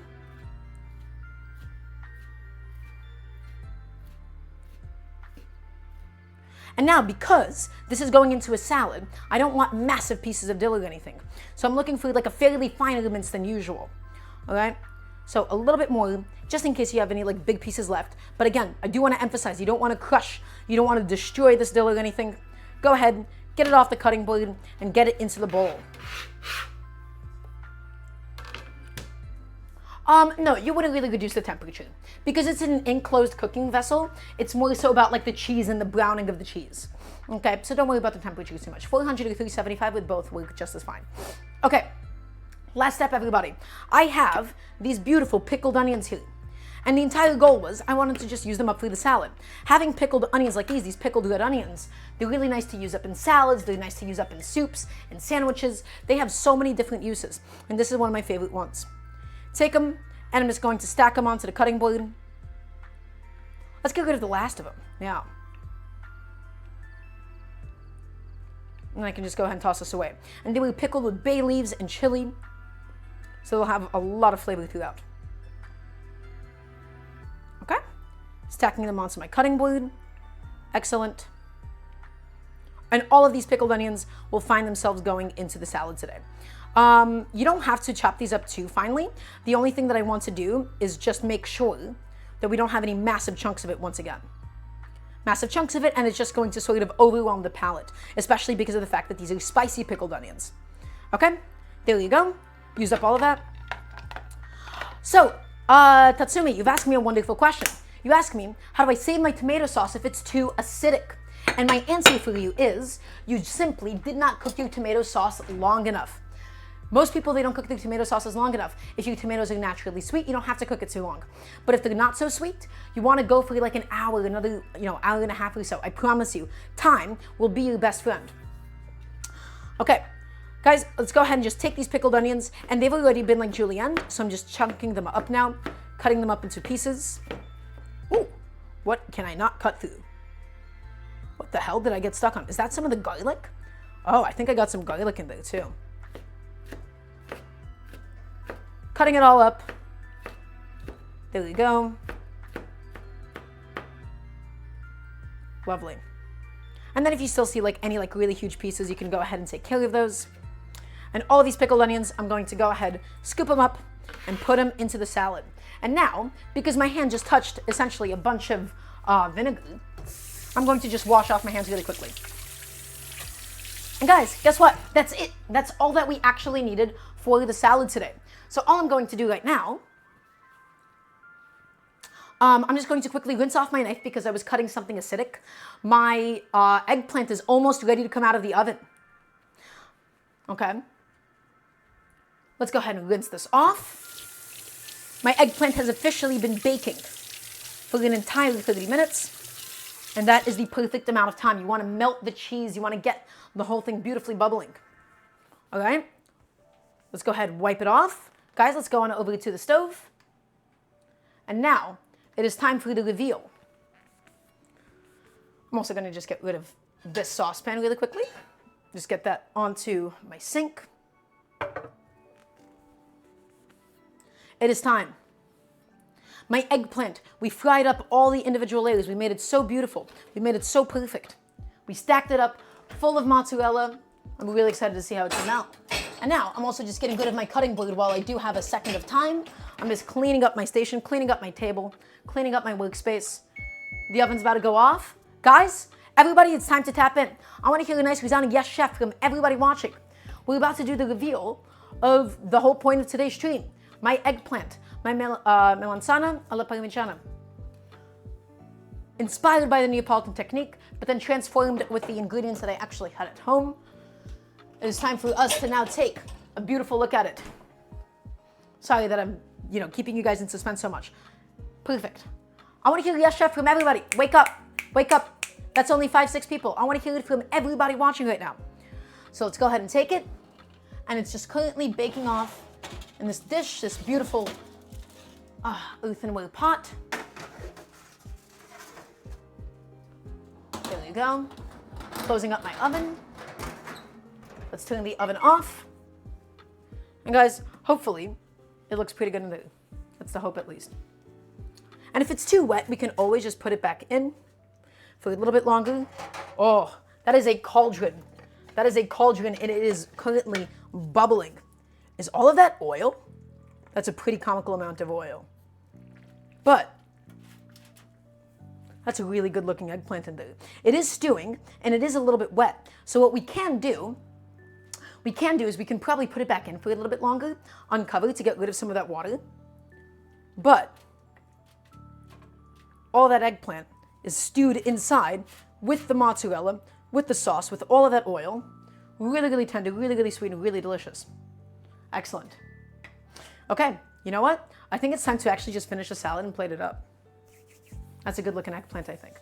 Let's go ahead and plate it up. What's my favorite German food? I love Spätzle. We do Spätzle on stream so many different times. I think everybody should be doing Spätzle at home. It's so easy, it's so delicious. Okay? Let's go ahead and plate it up. But first, we have to finish up the salad.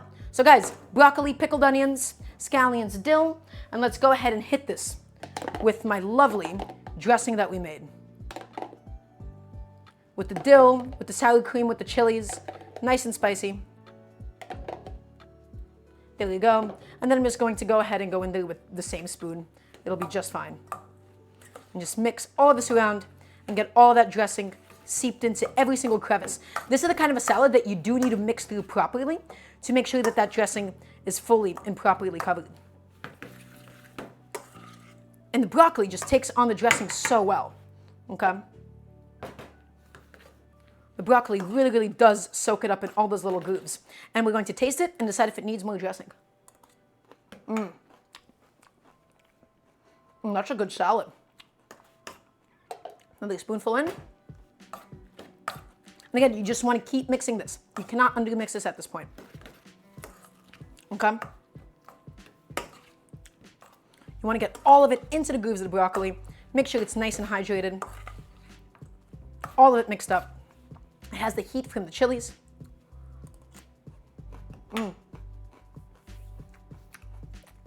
That's pretty good. Wow. Okay, everybody, it's time for us to plate. So I'm gonna just grab a nice cute little plate. Let's go back on over to the stove. And I'm going to grab a nice big beautiful scoop of my eggplant with my sauce and my cheese. All of that. And just plate it up as is. You could theoretically eat this directly out of the ramekin. Ooh, that is one greasy boy. Yeah, that has a lot of oil in it.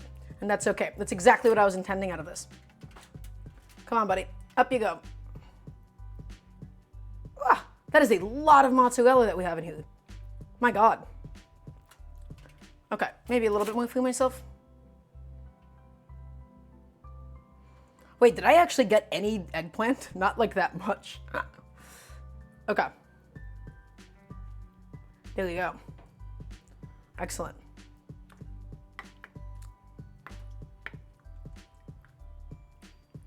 Now let's grab a little bit more eggplant. And some cheese as well. Okay. Lovely. Got it all out. Got it in there. Excellent. And now, let's give the whole thing a little bit of a taste. Let's do a bit of a recap. Everybody, we have completed today's Melanzane alla Parmigiana. It has a lot of oil. A lot more than I was actually intending. But that's okay. It's a bit of a greasy boy. It's fine. You guys didn't see anything. We fried it in a lot of olive oil. It's chill though. This is the kind of a thing that would ideally be eaten with a piece of bread if you have one. We have eggplant that's been stewed in the tomato sauce that we made with some chilies and onions and garlic. We fried it in a very generous amount of oil. We have some sheets of mozzarella. And we have a bunch of dill in there. Even if dill is not necessarily indigenous to this dish, it's going to add a really nice, beautiful amount of freshness to the whole thing. It all stewed in that pot. The mozzarella got really, really nice and gooey. Excellent. And then we also have the broccoli salad that we did today. We had some scallions, we had some dill, we had some red pepper. We made a dressing out of some sour cream and some lemon juice and some chilies as well. Let's go ahead and give the whole thing a nice little taste. Cheers. With some bread, this would probably be ideal. This is in a lot of mozzarella. Oh, that's good. Oh my God. Wait, hold on. Oh,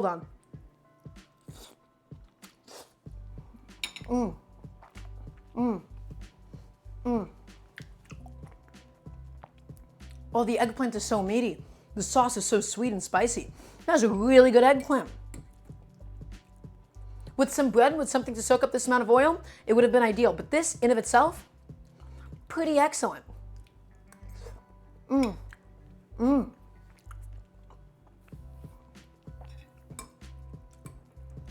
Oh, that is lovely.